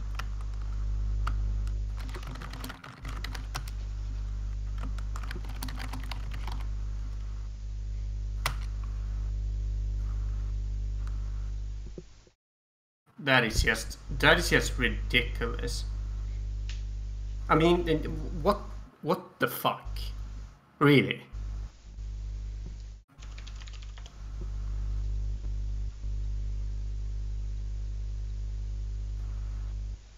Seriously, that is just so weird. I mean, all right, I guess we should just explain it to the viewers so they understand the irritation. It's basically like we are following Namshar from basically game 1, and all of a sudden we go up in the quarterfinals and we in the same lobby with Wardy. And Wardy apparently has not really followed anyone, has not really casted anyone, and all of a sudden is going to cast Namshar. And so we have to compete with him. And now after that, normally you just stay with your players until they get eliminated. So what we thought, me and Huff, was that we were gonna cast the upper bracket now, seeing as Wardy wanted to follow Soul and Namshar. But now all of a sudden Wardy is moving up to the upper bracket as well. So now we are actually gonna follow Soul then. Yeah. It's just so weird, and it's basically like him jumping around, getting to cast what he wants, and not really caring about the fact that it might be better to try and cast a lot of games and not just putting all streams on the same one. And basically, we have one wish, and that is to cast Scandinavians in the tournaments, no matter their skill levels. And we don't really favor anyone besides that, because if Scandinavians are eliminated, we are basically just trying to help out with the tournament coverage. Something that I don't really see Wardy doing in the same way, and it's sad. I have to say, it doesn't really help StarCraft, and yeah, it doesn't really help us either. Because I can understand how most viewers would like to watch the more experienced caster if you have to choose. So I mean, I would probably watch Wardy instead of us if I had to choose. If I didn't know who we were. And I think Hofferino is agreeing with me as well. Silence. I would always choose our stream over others. Alright, great. So yeah, some good comment there by Hofferino as well. But yeah, that's basically where the irritation comes from. But yeah, well, here we are now. We are going to try and get Senin versus Soul in our semi-final match. Yes.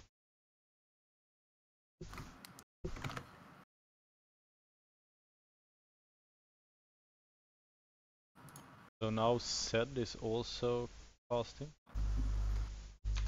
Yeah.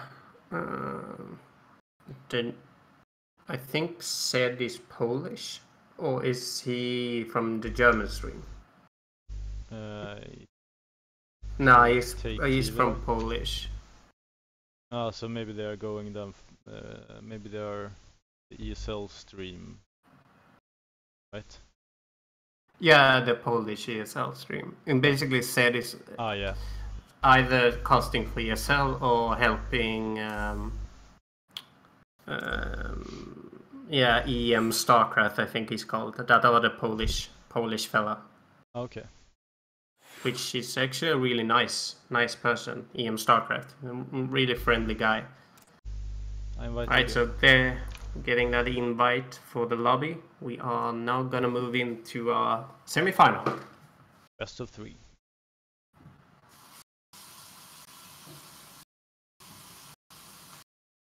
Starting off with Frozen Temple.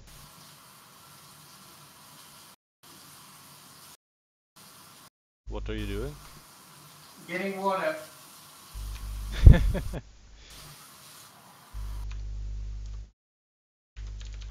Sorry, as always, I have a bit of an issue with my throat, so I have to keep it hydrated at all times. So I drink a whole lot of water when I'm casting.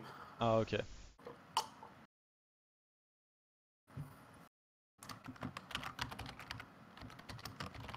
So yeah, that is why I have to run back and forth to the kitchen to get more water.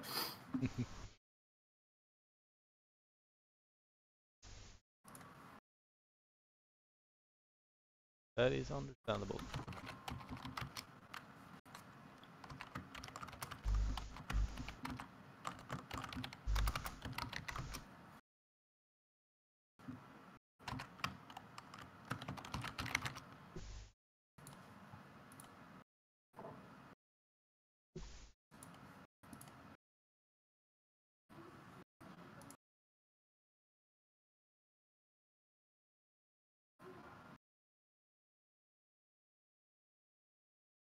So we are waiting for Hexa.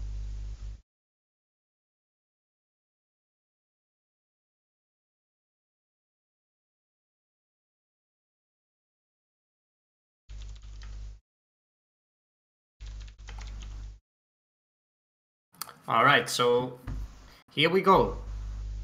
First semi-final is underway. Sadly, our last Scandinavian hope got eliminated in the quarterfinals.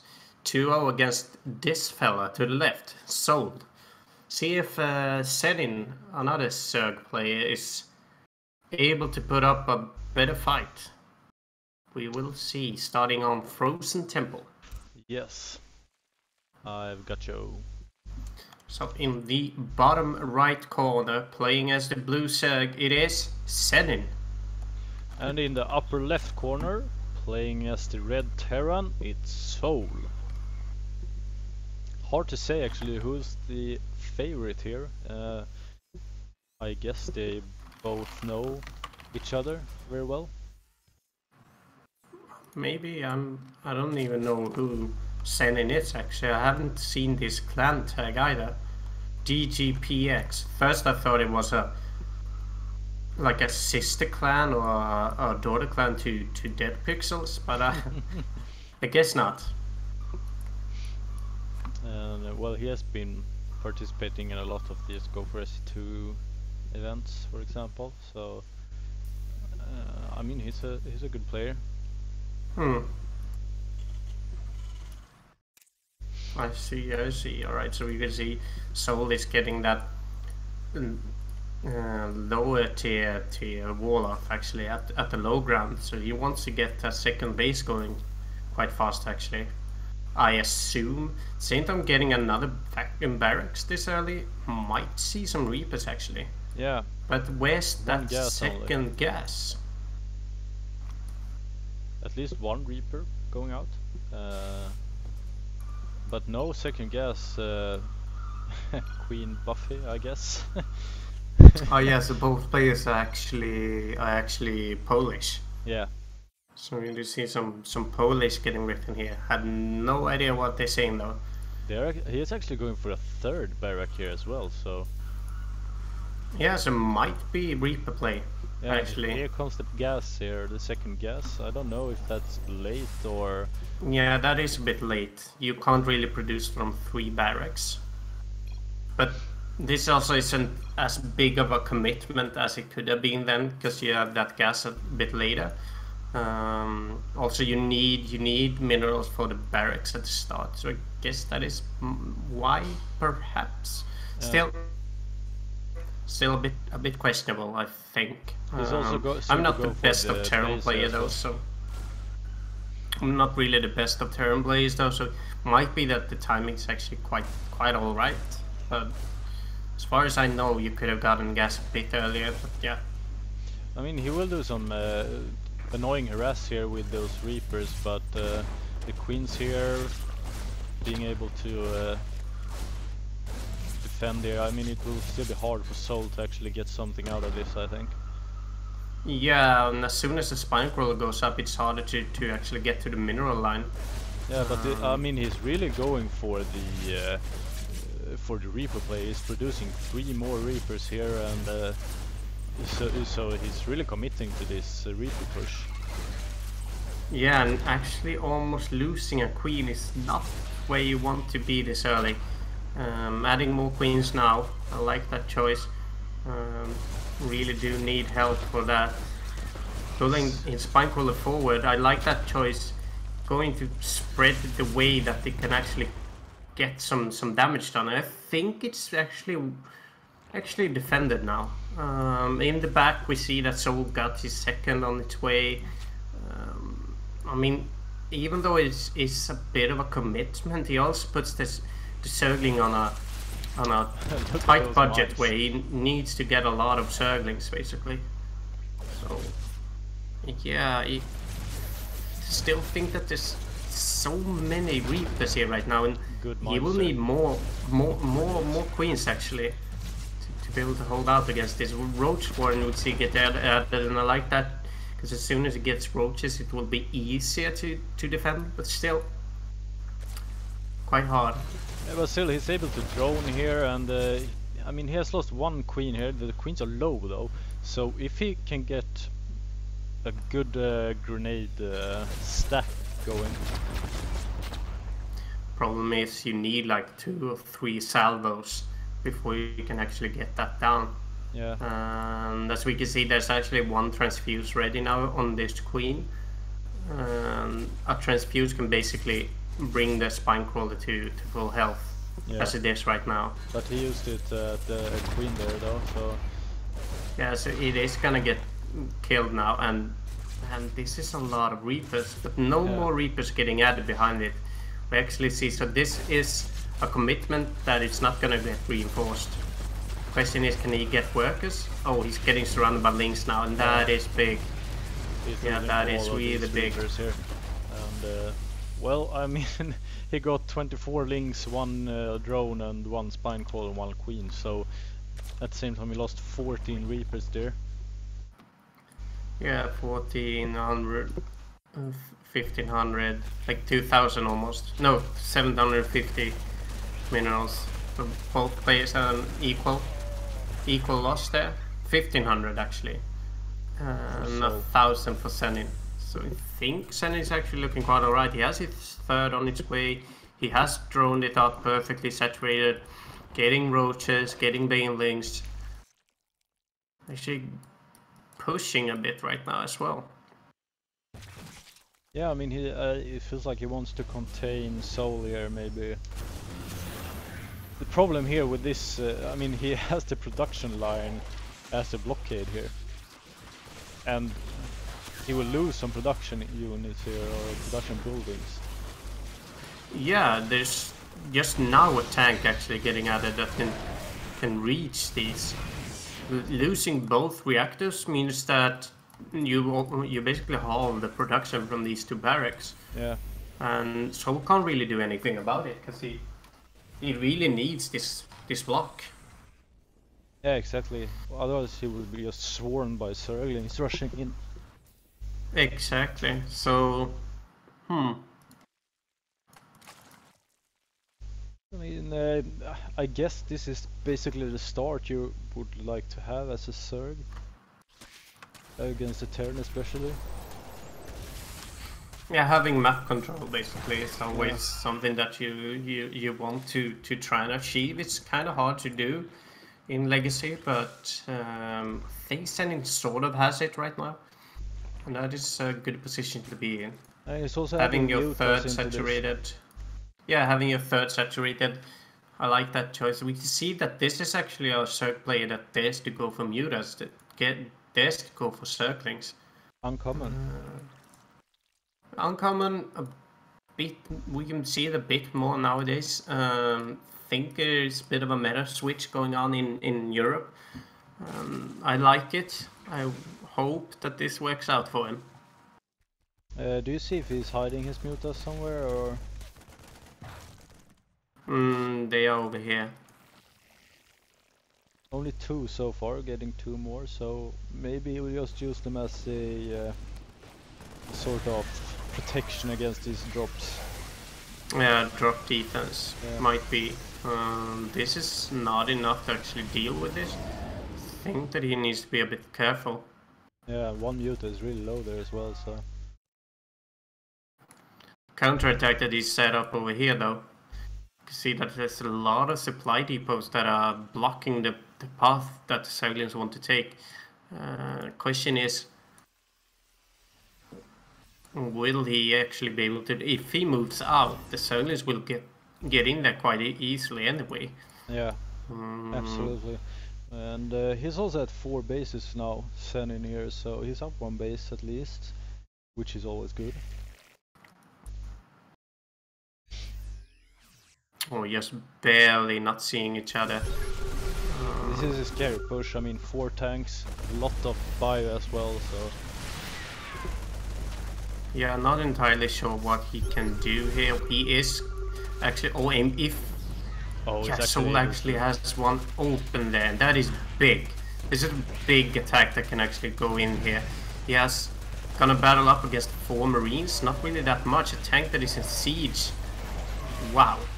Yeah, but still a lot of units here to defend, but I mean, look at this swarm here, and he will lose the medivacs maybe here as well, but now those mutas are actually getting shut down. Yeah, and just even though that was a decent attack that Senin did, he is still going to have to deal with all of this. He's really struggling here against this fireball, and some good positioning there as well from Soul protecting those Marines. And I mean, yeah, and here comes the reinforcement wave. Here comes the reinforcement wave now, and he'll actually have to sacrifice that 4th. Something that you don't really want to do this early into the game. You need that production basically. You need a lava production if you're going for links. You want it if you're going to be able to utilize these many banelings, etc. Yeah, some good solid hits there from those banelings actually. But no units left. Yeah, I mean he has 2 roaches, 1 ravager, and some lings coming here. But this looks really dark for Senin here, and Soul is just starting to swarm in here with his reinforcement. He will get this 3rd base as well, and I wonder if this is not GG. Yeah. Yeah, it is GG. Well, yeah, game number 1 going to Soul. I mean, it felt maybe that he shouldn't have gone for so many lings actually, because he was really struggling there against those tanks, those Marines. It's just you need... Yeah, it's basically we are moving back into that meta discussion that I had earlier yesterday. It's really hard to utilize links like this. I mean, Roach Ravage is just not so much more stable combo to deal with the tank Marine Marauder pushes like that. Even though that is also a hard way to deal with it, I think it's the more valuable option together with the queens.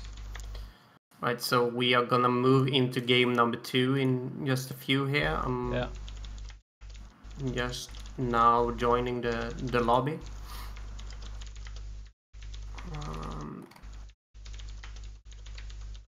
Let's see here.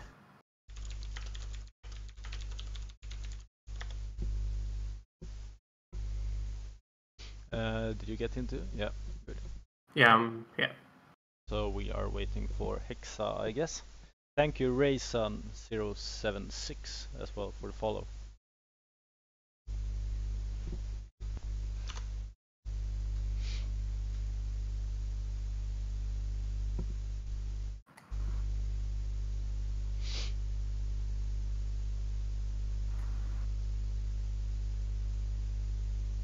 Go. Dobre znam Queenie z Bufovali. Yeah, that's my Polish for you. I've heard the word dobre before though, so yeah, guess that's something. No Hexa? Moving in... Apparently not. Moving to game number 2 here, we are on Frost LE now. Soul versus Senin. Yeah. So in the bottom right position, playing at the blue Zerg, his name is Senin. And in the upper left position, he's up one game from the finals, it's Soul. I think they know each other. Might also be that they are both Polish, and if you're from the same country, you usually get quite friendly. We don't really like this. Nie no wydaje mi się. Yeah, if we have a Polish viewer, I think they're basically face palming right now at how bad we are. Yeah. But I really don't know any Polish at all. I have no idea how you pronounce a word that has so many. Well, no vocals basically. I think it's called vocal in English. I mean, there's just too few vocals, and I'm not sure how to say anything. A weird language. Right, so 17 hatch, moving into that gas and pool for Senin. So, having that one barrack, gonna put up a CC, I think. Saving up minerals, gotta be. Yeah, there we go. One Reaper going out here. I'm quite surprised actually that Soul was able to bounce back like he did when he lost many Reapers. I mean, 14 Reapers gone and still able to bounce back and win the game. I mean, I just think that if you want to go for that bling bling way of doing the CVT matchup, you have to have a whole lot more production behind it. I think he should have actually added a macro hatchery, not only because he floated a bit of minerals at times, but also because if you need to sacrifice that fourth like you did there, you gotta have something behind that. You can't just sacrifice it, hope that the threat will be over afterwards. Yeah. And when he lost that fourth, he lost lava production that he really needed. So I guess going into that fourth, he should have maybe actually added a macro hatchery as well. But at the same time, I'm not entirely sure, because I actually don't really understand how you're supposed to do it with Ling Bling Mutas. Yeah. It's just so much harder, I think. Especially when he didn't utilize queens. Because you need some buffer, you need something big and sturdy in the back that can do something to medevacs, for example. Yeah, and I mean, he never got the muta count up enough. I think he had like 4 or 5 mutas basically. Yeah, at the same time, you can't really have mutas if you're not on the opposite side of the map. It's just not enough mutas to deal with the drops, not enough mutas to harass, and at the same time you lost map control, so you couldn't attack with your mutas. Having mutas at defense isn't that good. I mean, they are just so bad with engaging into stuff. You just want to dance around all static defenses. You want to dance around the armies. You don't want to commit to engaging into them. Yeah. Because mutas aren't designed for that, basically. Right, so a third going down for Senin. Don't really see a push coming from Soul. We have a 1-1-1 going, so eventually we'll see drops. We'll probably see a marine mine drop, and it's making its way over the other half of the map right now. Senin knows about it. Only one medevac this time though, not 2 as he played against Namshar. Yeah, he actually added a CC here in front, so I guess that is why it's got a bit delayed, but it is moving down now. Yeah, with getting spotted as well though.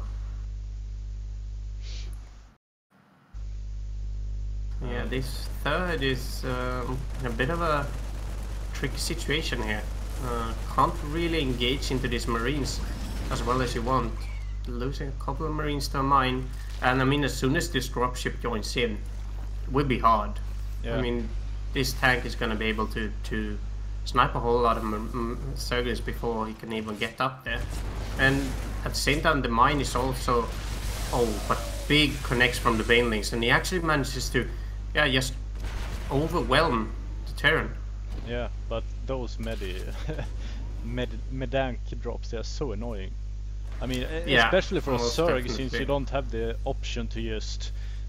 I mean, as a Protoss player, you can always get the The Stalker, I mean, they are quite common as well, just to get a few Stalkers to blink in and get that.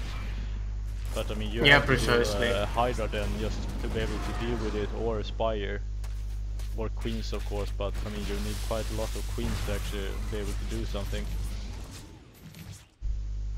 I'm not entirely sure why he wants to stay with all his Zerglings in the mineral line. Yeah, I guess that is how he's gonna try and defend this. We can see our Liberator here now.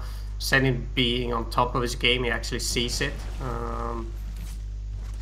And gonna start dealing with that. Same time the drop is moving in towards the main. This will be harder. Yeah, just trying to position that tank, making it really hard here for Senin to actually do something about it. I actually didn't see this, but there's actually a Christmas tree over here. A bit weird. Yeah. Well, one medevac is still gonna almost get sniped. Holy moly. That is close. Holy moly. Quote of the day. Quote of the day. Oh my god, this Ling Randa is so big though. He's gonna get so many workers here. Yeah, I got him totally trapped in there. Yeah, and the Marines are dead. The supplies get cancelled. That was a really big engage actually. Yeah, and he's just even getting a surround here as well. Yeah. Only thing he can't really engage into is this now. Bunker is but it's getting go down a bit, but the bust is happening. The question is, does he have anything behind that? He doesn't really have that. I mean, this is... Whoa. That was... Let's just say close. He's actually able to get the both the supply depot and the bunker there, but quickly built up there again by its soul. And yeah, I don't really see how you can engage into that without any banelings. I think the wisest choice is doing what he does now. Go back, lick your wounds, saturating, add a Spire, and just adding production, adding stuff basically. He knows that he pressured, he knows that he did a lot of damage, so we can see now it bounces up to 63 drones there. Gonna get some good solid income eventually. This soul is moving out with a force that is quite scary, with only one tank though. Yeah. The question is, does he have enough banelings? I don't really think he has. I mean, there's not enough banelings to actually force Soul to having to split too much. And I think Soul can actually deal with that, splitting enough. But whoa, getting a big surround. He has to actually lift up and leave. Yeah, it was a really good engage there from Senin, and maybe a bit sloppy as well from Soul there. I mean, look at yes, 3 units in, what is it, like 8 medevacs, right? Yeah, precisely. He really should have just lifted off instead. And the Ling Rumba that happens now is the one that is actually going to decide this map, I think. I think he should really go up there. I'm not really sure why he backed off. Yeah. But yeah, he decides to leave some Zerglings behind that are just gonna die, and the rest are just gonna waltz back home. Well, oh, okay. Guess you can do it like that as well. Lot of gas banked up there for Soul now. I think he's really suffering from that 2 base eco, not being able to hold the 3rd base for an extended amount of time. You really need more minerals if you're gonna stay on that bio. A lot of mute is being produced now here from Senin. He should also seen that drop. Hive coming. Is starting now, so we are gonna see some ultras eventually. It's actually a 4 medevac drop here, 2 from the top and 2 from the bottom, but there's actually a spore crawler here. I like that. I like the random spore crawlers that are basically zoning out medevacs eventually, and we can see now that the drop defense here, the 4 mutas, actually gonna chase off these medevacs. So close to whoa, they are so low. Yeah, they are really low right now. Same time the other drop is getting chased off as well. And Senin actually 5th. Yeah, we can see that Senin is actually going to spot this medevac, and being out of boost, yeah, yes, there it is. He's probably gonna be able to snipe this as well. Not that big, I mean it's empty, but still. One less to worry about. Precisely. Do you see a Muta killer, aka a Liberator, behind it though? Not gonna get sieged this time, I think. Gonna utilize that for the mutas instead. Oh, don't lose your mutas now. Actually loses one there, but he's just moving in here with all the lings and banelings, but still I don't know if this is enough. Actually, some really good splitting here from Soul, and we can see that he's actually shutting down all of these lings and banelings. Yeah, yes, good splits, not a whole lot Senin could actually engage with there. You needed like twice as many circling banelings, and also moving away with some of them. He basically swarmed the first part of Soul's army and lost a whole lot of units that just danced around. Because I mean, you can't have 100 links against one marine. Like only 5 connects and the rest are just dancing around the unit because they can't reach it. So you need to basically move command some of his circlings away and deeper into the army. Oh, some bad splits there, but still managed to lift off. And you know, we see a lot of banelings here. But I mean, utilizing mines like this is the way forward against circlings like this. I like that choice. You're gonna get to see some friendly fire here though. Yeah, just That is though. just so hurtful. Yeah. And I mean, now it's a really bad position here from Senin, because now Soul is starting to get this pressure that you really want against the Zerg, not allowing him to reinforce and mess up. Yeah, the only question is if it's enough, because basically he's on 5 bases now. He's on 4 bases, gonna move up to the 5th, and Soul's reinforcements. The question is, are they enough? I'm not entirely sure. We do see that Senin is actually pulling away his drones now, and it seems as if he is. Yeah, it seems as if he's giving up now. Mute the link to auto lose. Yeah. Mammy Queenie. Maybe we should have gone for the queens then, I guess. So. Yeah, I guess. I just don't really see how he could do this. At the same time, some ultras are being produced here, so it will be really interesting to see what he can do. Let's see, though there's so many mines, 2 ultras isn't really gonna do anything, and the production that Soul is starting to get now is a lot scarier than before. Yeah. Yeah, no chitinous plating as well, so the banelings are so slow.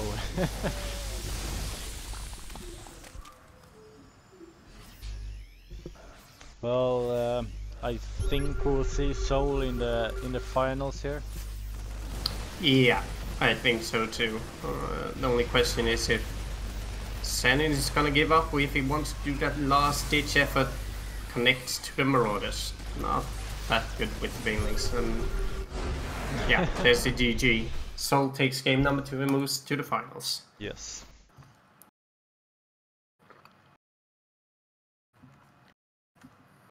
Apparently we are hilarious.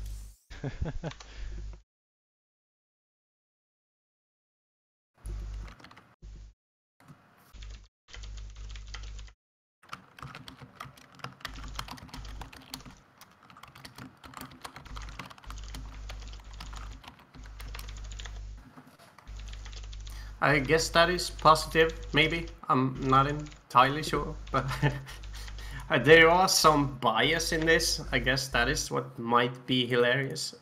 I am a Zerg player, and sometimes I have a hard time not being biased when casting. It's just that I don't really see how you can do it with Bling Muta like this. You need Queens, you need Roach Ravager, you need Infestors. Is basically what I say. But yeah. Question now is, are we going to move into that finals now, or are we going to wait? I don't think that they are finished yet, so we can take a short break here, I think, and be back with the final then. Yeah, alright. Let's do that. Alright. So be back in just a few, guys. Stay with us. Stay with us.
Hello, hello.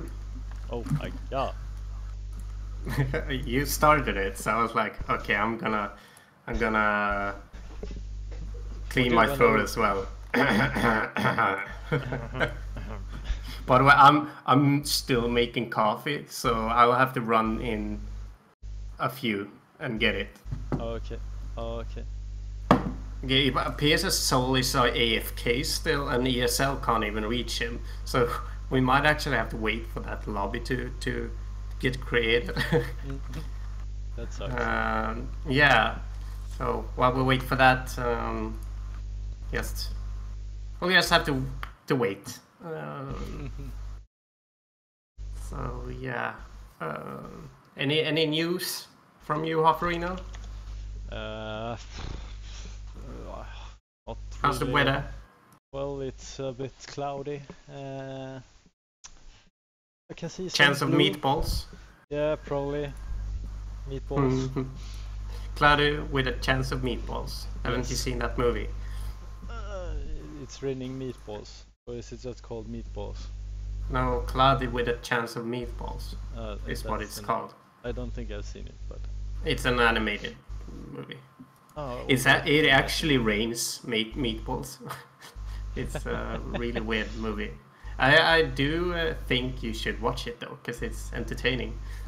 I do like almost every animated movie actually, like Despicable Me, Despicable Me 2, The Incredibles, Toy Story. I like those too. Yeah, like all the Pixar movies and a few others as well. Yeah, so now you know that, our dear viewers. Mindful likes his Pixar movies. Oh yeah. If that's interesting. Anywho, we are waiting for the lobby. Soul is back now. And I am gonna run and get my coffee. Run, run, run.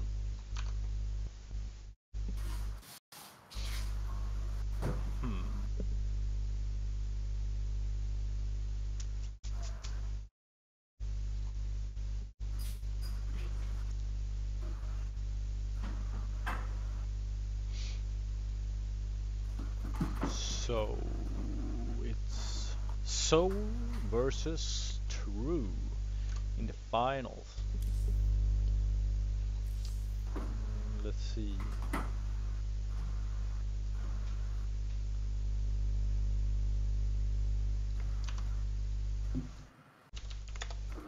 So any chance of an invite? No, only a chance of meatballs. Well, that's good.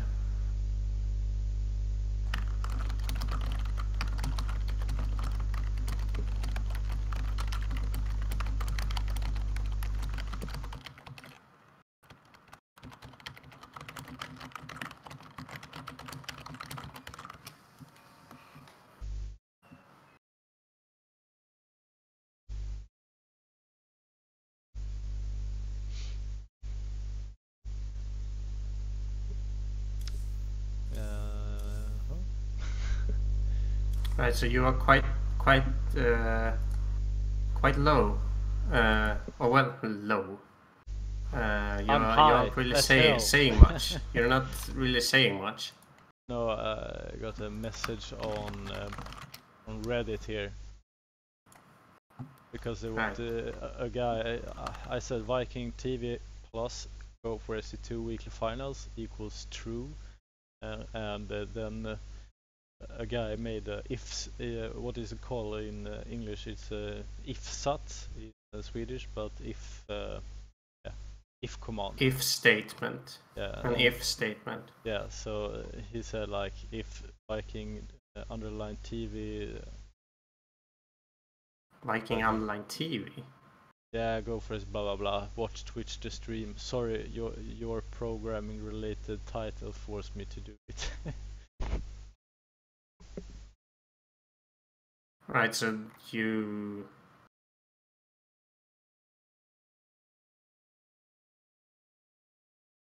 can check on Reddit. Yeah, I just saw it.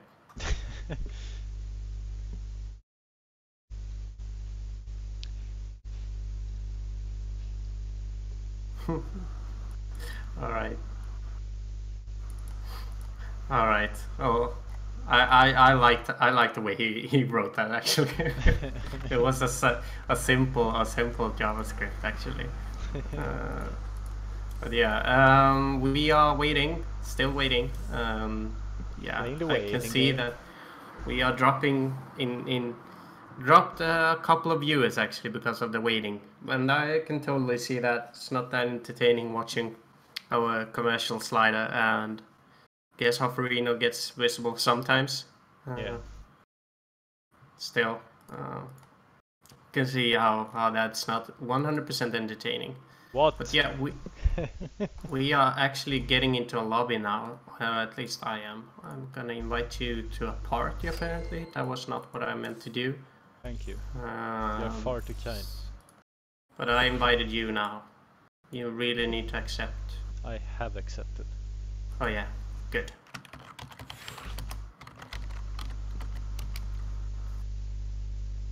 Ready. Ready when you are.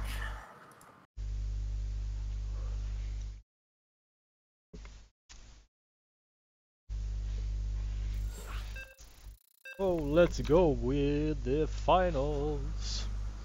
Yeah, so the finals are live. Are we going for? Are we going for best of 5 now, or is it still best of 3? It's usually best of 5, but I don't think they have. I mean, it should be best of 5, so we're going for best of 5. All right. Okay.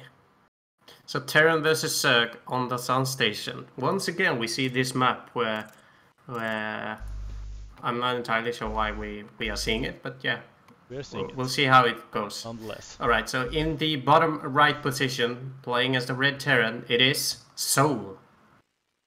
In the upper left position, all the way from Korea, playing as the blue Zerg, it's True. I'm not entirely sure how much you can actually say that he's up from Korea, because he's actually here now. True is actually one of the Koreans that actually moved here. Or if it's America or Europe, I'm 100% sure right now. He's still playing for Storm Gamers. I think it's NA. Okay. Still, good player, good solid ex-Korean. He should be on the NA server actually, since he doesn't have a rank here at the EU ladder. Yeah, I think he's on NA actually, playing a bit with not Hydra, Polt. Okay. Hydra is EU. Yeah. Right, so we see True is already scouting actually, going right into the base with that first Overlord. Really it's surprising, but yeah, at the same time the distance is so close that you can probably save the Overlord, just going straight in and out the other side. Yeah, and he's also taking the gold base, so I guess he wants that early information just to see what's going on. Yeah, and I like that choice. I mean, now we can see if there's a base going up here in the back. He sees there's no real early pressure, and he gets the gold base up. So yeah.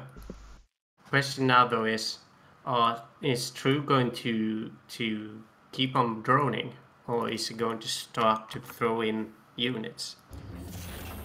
At least he produced quite a lot of links here. Yeah, we can see that Seoul is apparently going for 1-1-1, I think. The question then is True going to counter this with an early attack, or is he going to wait for a while? These rocks are an addition I think they added not too long ago. I'm not 100% sure actually, because I decided to ban this map after a while.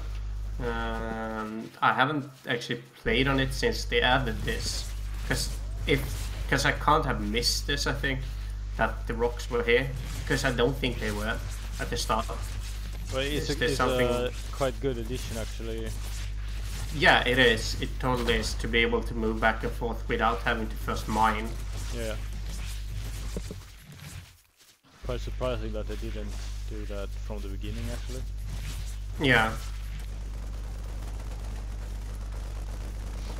So that Ultra is so mad that the Overlord is being killed? Yeah, I can totally see why as well. I mean, can't really do anything. Oh, exactly. Do they actually have Protoss there as well? No, that are hybrids. Oh, okay. So a mix between Zerglings and Zergs and Protoss. Yeah. For the ones that have played the campaign, they know what I'm talking about. For the ones that haven't, Go play well, it. yeah, like Hofrino, he should really play it. Well, I played it. No. Yes. Not in its entirety. Nope. But exactly. I know what hybrid is. Yeah, but that's not too hard. Still, you haven't really played it, so you can't really say that you have. I have. I've played it. Depends on how you define played it. Yeah, well, I guess everyone has played it then, because there's actually an intro game when you start Stalker for the first time, and that is part of the campaign, I guess. So, yeah. If that's the case, then everyone has played it. Whoa, actually a spore crawl in the back as well. So that mine will not do anything. Ooh, that is so well played, and so many queens here. This is how I think you should play it. If we want to go for Zerglings like this, get queens. Get a lot of queens. See here, 30s, almost completed with 2. In the back, the rocks are already there. So he's actually getting the creep spread from this and building your defensive perimeter around your gold base. Really I like how he's playing this. Really do enjoy how he's building and how he's thinking. Oh my god, he will get the tank as well, I think, unless... Yeah, he had to sacrifice a lot there to actually save that tank, but... Yeah, he couldn't really do much about the Marines if he wanted to save the tank, but still, the tank is the important part. Yeah. Was that an air block? No, I thought I saw an air block here by the dome. I was really surprised because that's not really that high up, so really didn't make any sense.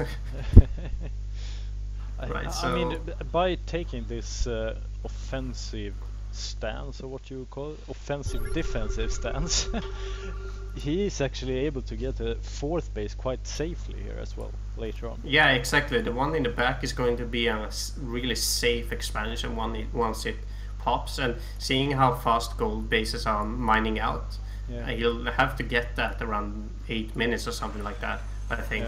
And I mean, it will not really be that much of an issue for him. Oh, and that's so many queens. Yeah, so I mean, powerful. He's defending so well through here against the tank mine drops and the marine drops, liberator harass. It feels like So is actually not getting anything done. Yeah, exactly, and I do like how this is played. Still think that Roach Ravager is a way to go, but if you're going for Zerglings like this, if you're going for Banelings, you need queens in a way like True is playing. Good solid understanding of the race Zerg, I think. And yeah, the question is, how is Soul going to handle this? Is he going to play like he did versus the Polish player? Senin? Yeah. Is he going to switch it up a bit? Is he going to go for like more tanks, or is he going for more of a bio army? We'll see eventually. As of right now, it looks like he's basically going for bio. By the way, are you getting lag? Nope. Oh, it was me then. Okay, no lag good. at all. Alright, I was a bit worried that perhaps I was lagging the game. Because Yeah, I just got lag again now.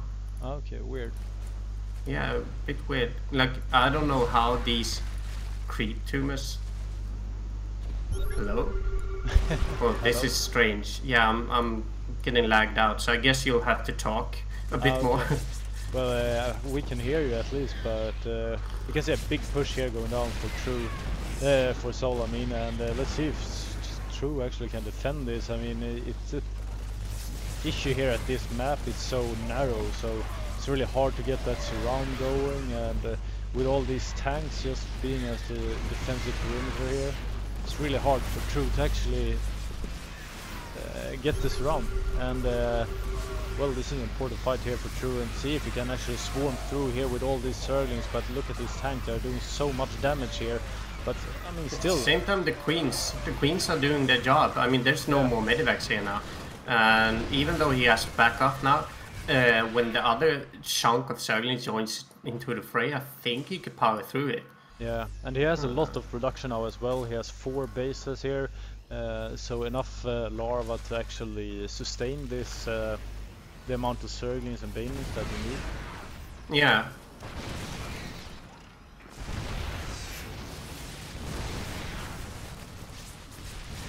He's trying to mess up here now. Here comes the counter push here from yeah, True. some big Baneling hits. Yeah, and I mean without the medivacs queens here. left. But here comes here comes a big Baneling push, and oh my god, he can't really split out of this now. No. And that was basically that push. 1 tank alive and 2 medivacs, yeah, 1 maybe going down. No. The problem is that as of right now, he doesn't really have any queens. He needs those Zerglings to pop now, though. But he has a lot of Zerglings that are going to join. Yeah. Very soon. And there's just 2 tanks here. 1 medivac. Well, there's another one. He's gonna be able to save the tank. No, he's actually. He actually managed to lose that, and yeah, that's it. He defended. Yeah, that's did really cost big. him a lot, though. I mean, the problem with Senin, the problem with Banelings like this is that you basically trade the army, so he doesn't really have that much behind it. But I mean, it doesn't really mean much for him, because losing Zerglings, losing Banelings, that is something you can do. Losing tanks is a whole lot different. Yeah. The tanks you want to have saved for as long as you can. You want to get that tank number up, yeah, on a good level, basically. We can see a small drop here going down at the 4th base. It is, but at the same time, True actually moves out here and will try to breach. He has a big and he's gonna get well. He's gonna get so many supplies here, because if he aims that Baneling bust correctly, he'll get 2 supply depots at least. Yeah, and he can. Oh my god, he could actually get so many workers right now if he actually moved in. But both players actually just concentrated on the drop. Oh my god, what is going on? They're just standing there, and this is so weird. This is so weird. Now he moves in. Oh my god! I mean, if he had seen all those gold mining SCVs, that is a big connect. And look at the connect that will happen over here. Yeah. Wow. This is really big from True. I mean, he has basically shut down this mining here, and now Soul is actually only mining at 1 base. Precisely. And look at all these supply depots. I mean, he will lose all supply depots here. Precisely, and I mean, even though he moved out there, he couldn't really do that much damage. So good first game from True. Real solid Zerg play. Really did enjoy that game, I have to say. I mean, we have seen True a couple of times, or no, is it? We've seen True before. True and Tails, I always mix them up. Tails is the caps lock Toriel. Yeah. Together with Natural, that has basically every second letter. Oh no. Every odd numbered letter is caps locked. Yeah, exactly. But I mean, it feels like I don't know really how True has been performing in the other tournaments, but it seems like at least in this tournament he has been playing really well. It's not like he has. I mean, he has won against some really good players. Yeah.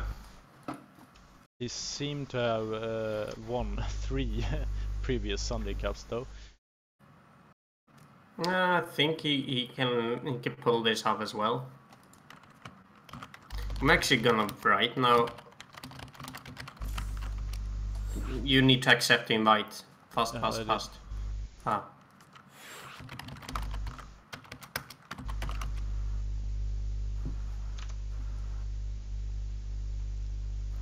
I just asked the players if it's a best of 3 or best of 5. and it's a best of 5, so they haven't come up with a best of 3. Like, okay. Normally we do see players sometimes deciding that they want to go for best of 3 on the weekly finals, and that is usually okay by ESL. So it's always good to ask, because at one time we didn't actually know about it, and we were so surprised to see that the players left after 2 games. Yeah. What happened here? What happened now? I got you. Alright, so in the bottom right position, playing as the red Zerg, his name is True. And in the bottom left position, down 1 game now, he's playing as the blue Terran, it's Soul. I mean, yeah. just some from the previous tournaments, we can take the latest one. True actually won against Snoot in the semis, and then he won against Beastie Cutie in the finals. So, I mean, those are not bad players. No, definitely not.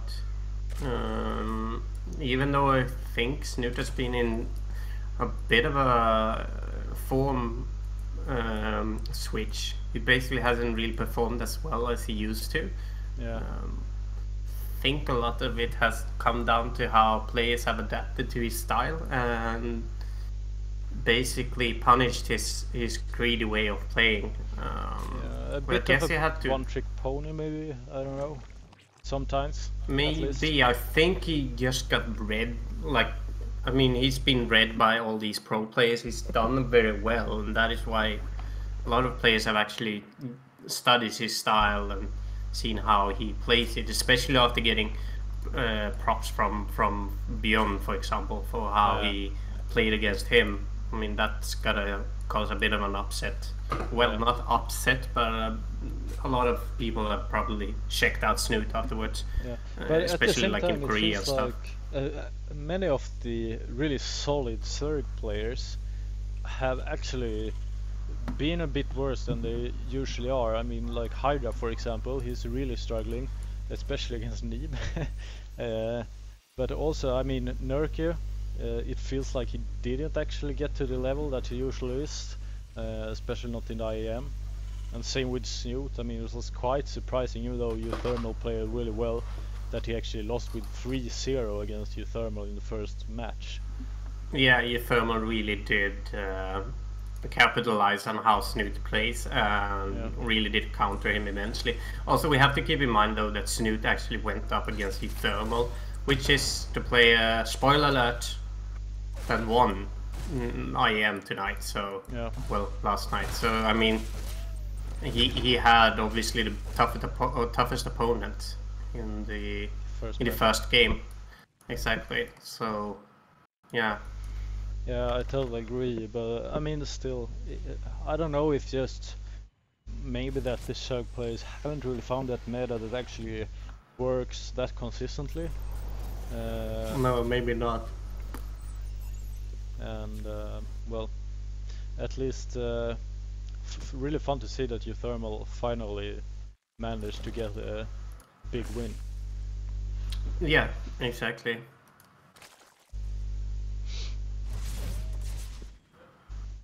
Whoa, some real solid queen play here, keeping that second base from getting a Reaper. Yeah, and it seems like Soul is actually trying to switch it up here. He's going for the Hellions this time instead. Yeah, it might be a really good choice though, if it turns out that True is actually going for the Ling builds. Same time, we do see that Soul almost timed that Reaper perfectly with the drone for the third. Yeah. He just barely gets there after the Hashu gets put down. And we can see that True knows everything about what Soul is doing right now. We do see that some barracks are getting added, third CC, so no big pushes are coming. Bit of a Hellion push actually, not gonna do that much damage to Queen, but can do a lot of damage to a mineral line. Yeah, but the Queens are already here. Exactly, the Queens are already here though. They are keeping a watchful eye on the creep and getting ready to fend off any pesky Hellions, for example. Yeah, Aliens are now gonna go to third. Won't really find any drones there yet, and he actually cancels that creep too, man. Quite well played. I was so surprised with it. I thought like, wait, did he cancel it or did the Hellion destroy it by running over it? No, he actually nick of time cancels it just to save that creep too, man. That is, I mean, it's not the biggest of things, but still, it's still 25 energy that is not wasted. Yeah. So, yeah. I think you should actually be able to do some damage by just running over them. Nah, I don't. Here we see a... Yeah, he actually doesn't even need to Baneling Bust, and he can go straight for the work line, and this will probably be GG. Oh my god, this is... And it's still open. He hasn't closed it, that's really surprising. And oh my god. Now he has actually busted up here instead. Yeah, and that is just so big. I mean, the worker line is dead. The Hellions aren't even connecting to the Zerglings. They basically just ran into a wall of Zerglings and getting killed. I mean, he's gonna get these upgrades as well. This is GG. I have to just call it right now. It's nothing that Soul can do. What a mistake played by Soul. Yeah, I don't know. You that his attention somewhere else.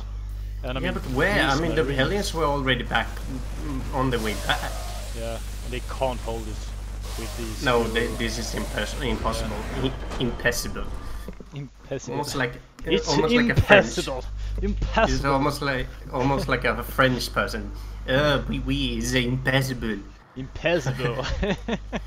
Yeah. Oh well, so GG. Second game goes to True. A bit of a. Yes, you can't really call it a build order loss, but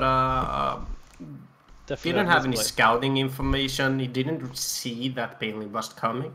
The Hellions were just poking around the third. Didn't see the links that ran by that horizontal pathway or passage. So yeah, surprising to say the least. Totally agree. What are you doing now? I had to get some snacks. Oh, okay. So I can keep focus. Alright, so we are moving into the next game here. Are you by the computer? What do you say now? Are you by the computer? Yes. Yeah. Right, great. So I was like, what the hell did he say? It sounded like, are you by... I thought he was speaking like African to me or something. Yeah, I've actually learned African now as well.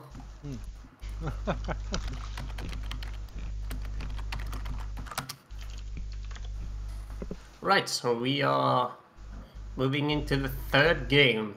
I am still cheering for True, as the Zerg lover I am. And let's see if Soul can bring something to the matchup now. If he can upset the score, equalize, or well, at least put in 1 point higher, because it's actually the deciding match. If True wins here, he takes home the weekly finals and gets home with a lot of points actually for that monthly finals next week. Where are you? There you are. Alright, so in the bottom right position, playing as the blue Terran, it is Soul. And in the upper left position, up 2 games, 1 game from the victory, the red Zerg, it's True.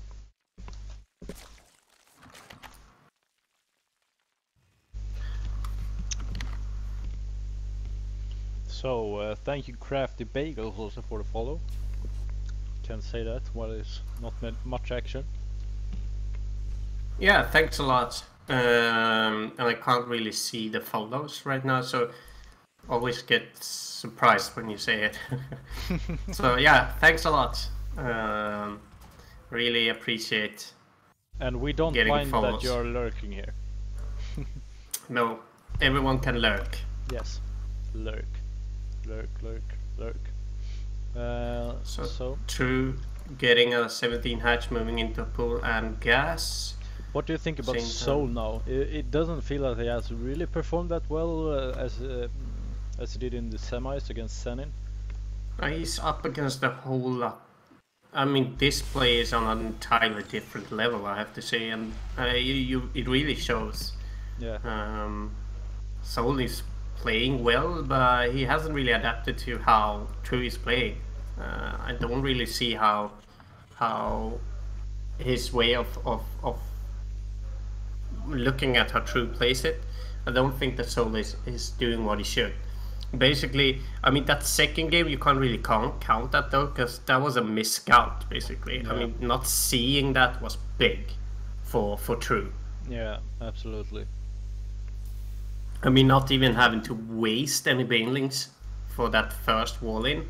Basically just walls in was, I mean, that is just such a big thing to be able to do, because he could sacrifice some banelings on that first mineral line, and the rest could just waltz in and get that second wall in. And afterwards there was basically just a cleanup. You get workers, you get everything. Yeah. And he's actually able to save that drone somehow. Hero drone. Almost puts a grenade on himself as well. Yeah. That's gotta hurt. Still, he has that regeneration that Reapers has. I mean, even though he loses a limb, another one grows back, I guess. Yeah, it's like a lizard when they lose a tail. Exactly. I'm not entirely sure how that regeneration works, but I guess it's something like that. He has a medipack on his back, or something like that. Yeah, something like that. I mean, does have a name. Combat drugs. Alright, so he's actually on drugs. Yeah. So no regeneration, it's just that he's high as fuck, and no matter how many limbs he loses, he can still keep on going. Yeah. Alright, maybe he's addicted Reaper. Probably a Dutch player then. Yeah. High on drugs. Yeah, sanctified by the government. Yeah. Or he could be, at least in some states, American. I guess. What are the the stim pack then? Is that also drugs? I mean, the stim pack is some kind of yeah, it's a drug, but it's I think it's some kind of an amphetamine. Because basically you die if you use it too much. So yeah, I know that it's some kind of amphetamine boost. Basically, you get it's sort of the Terran way of eating mushrooms that the Vikings usually did back in the day. You have no fear, and you go into combat with no wish for turning back, basically. So yeah, but yeah, that's basically how stim packs work. I think. What's weird is that the medevac can regenerate the damage that stim packs does. Yeah. Like, yeah, we're giving you antidote here, but yeah, well, just weird. Right, so we can see True is getting links, he's getting a lot of queens again, a lot of drones actually at the second, so he's gonna saturate his third eventually. I think a drop here from Soul is gonna hit at the timing, not really that scary for True. As soon as he sees this, I think he's gonna be able to defend this easily. I mean, he has a lot of links. And a lot of queens. I mean, he has 8 queens now, I think. So, can't really see how this drop should be. Well, how it should be able to do some damage here. No, it won't really. But I mean, this mine can actually kill a lot of links. Doesn't really connect it too many, but still 7 links for 1 mine. I guess that's okay. Yeah, totally agree. It would be funny if when you do the stim, you actually lose control of the unit. They just rush straight in like crazy. Yeah, it would work though if the Marines were actually melee units. Yeah. Like if you stimmed circling, so they just ran crazy. That would be cool. But seeing as they are ranged units, it doesn't really fit as much. Like they are shooting each other and stuff. Shooting the medevacs. Alright, so True keeping a watchful eye on the drop with slings. Going for a great creep spread. Yeah, Baneling Nest, good addition. Having a few more links here. Back at natural, yeah. Really like how True is mixing this up. Hard for Soul to actually predict what is coming. Yeah, and we do see that first tank push is coming now. The question is, can he do any big damage with this? This is actually enough tanks to be scary. We can see now that Soul is cleaning up creep beforehand. Question is, will True do anything about this before the creep disappears? It looks like it. Just rushing in here, trying to get the medevacs to tanks. Yeah, it's actually a really big cleanup. I mean, he actually utilized that quite well. While there's still creep, why not just going for that first counter-attack, that first defense? And now just wait, get new links, and get some more energy on your queens and defend again. That was a great save there from True. Great play. And I mean, as long as he is able to keep him away from the base, he's not really losing that much because he's trading. Exactly. So I mean, 3 bases mining. He has Banelings now, links. He will be able to defend this as well. There's just 4 medevacs here now. So even though he might want to not commit to this, he can't really retreat with everything either. We can see that there's actually a ring run by now, or maybe just a way of him getting getting from both sides, basically getting a good surround. But no, it's actually a ring run by something that Soul has actually seen. Question is, will True commit to this entirely, or will he run back home? He actually has to commit now, because he's just too far in now. He gets some workers actually. Yeah, absolutely, but and I mean, he also buys himself some more time here because he forces Soul to back off completely. Yeah, we can actually see this medevac is gonna get killed by the Mutas. There's no boost there. The boost is actually just finished, but he didn't get that off in time. We can actually see some Mutas now working on the mineral line. Still no workers working on that turret. Just now going there, and here comes the Marines chasing out the Mutas. Liked how True utilized his Mutas, and we can see that he's not committing to them. He just wants some drop defense basically. Shout out to No Soldier who explained the stim. We actually got more Mutas. I actually looked at the production, didn't see more Mutas, but they were already done. Oh, I see. Yeah, so sorry about that. I'm gonna look at how he explains it earlier. That was so good. Getting one Medank there is really big. Great play there from True. So looking at if there's any kind of holes in the defense here, there's actually just a few Marines. He can actually target fire these Marines and get to the mineral line, but there's more Marines adding defensive power to the natural now. It seems like Soul is actually going for the big counter push here, but look at these Mutas. I mean, he's actually able to pick off that. That's really big because, I mean, he has to pick up the tanks also. Yeah, we can now see how the Baneling Ling push is coming now, and he can't really do anything about it, and this is starting to look like GG. And look at that microcontrol as well. All tanks getting killed. Yeah, all tanks getting killed. The whole of that bio army getting killed as well. And yeah, I think this is starting to look like a really tough position for Soul. Yeah. Wow, what a turn of events basically from those other Zerglings, Zerg players that we saw earlier. Yeah, I mean, at the same time, it feels like we haven't really seen that much of True, maybe because he's playing on the NA then and only participates in these Sunday events, but it feels like he's maybe one of the top tier Zergs there is at the moment actually. Yeah, he's one of the best, that's for sure, but I mean still not as good as Snoot, as good as Nerku, from before that is.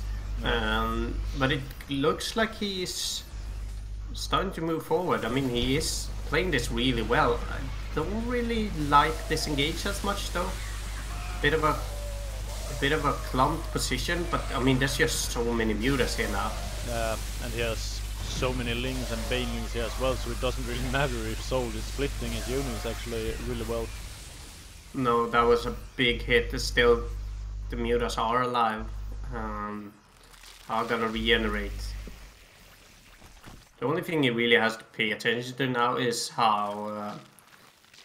basically how Soul puts down his mines, because he can still lose all his mutas if it's not careful. Yeah. We can see one mine getting killed, 2 mines getting killed. Yeah, there are no mine left near now, but we can see how bad mutas actually trade against the Lynx, against the Marines. You really need the support as well, but look at the speed that they are going down. There's just so many mutas now. You can't really kill them. Yeah. And there's a GG actually. Congratulations to True. Yeah, takes that 3 games in a row. Strong performance there by True, and congratulations for sure. That was really well done and entertaining games as well, I have to say. Alright, so that's it for tonight. Or today, but now it's almost night, so I can almost see tonight. Anyhow, I guess that is it for this cast. Do you have anything you want to say? I want to say thank you to all the follows that we got today, and to all that tuned in just to watch our stream. Thanks a lot. Hopefully, maybe not next week, but it's possible that we will actually have a lot better quality of the stream next Sunday. Let's hope for that, at least. Yeah. If we are able to set up all the hardware and stuff for it.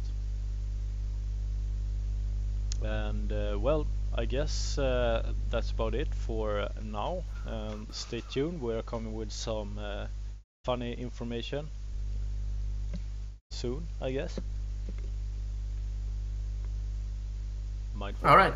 Yeah, I'm just waiting for you to finish your sentence. Okay. Yeah, we have some big announcements coming eventually. Nothing we can really talk about right now. Besides that, thanks a lot for the follows, as Hofferino said. Thanks a lot for everyone that tuned in and everyone that stayed in the stream for this entire time. Always a pleasure casting. We'll see you on Thursday, I think is the next casting stream. We'll probably cast a few casual streams in the week ahead. Some Overwatch, some StarCraft. Yes. But no more casting sessions until Thursday. So yeah, until then, if you want to tune in to our next cast, it's on Thursday. Also, big shout out to the followers, big shout out to our viewers once again. Don't forget to follow if you enjoyed the stream. We are on Twitter as well. You can follow us there if you want to. We do have a Discord. You can find the link to that in the description on Twitch. If you want to go and join our community, that is. That is it, I think. Yes, so thank you and goodbye from Hofferino and Mindful. Yeah. Goodbye. Bye-bye.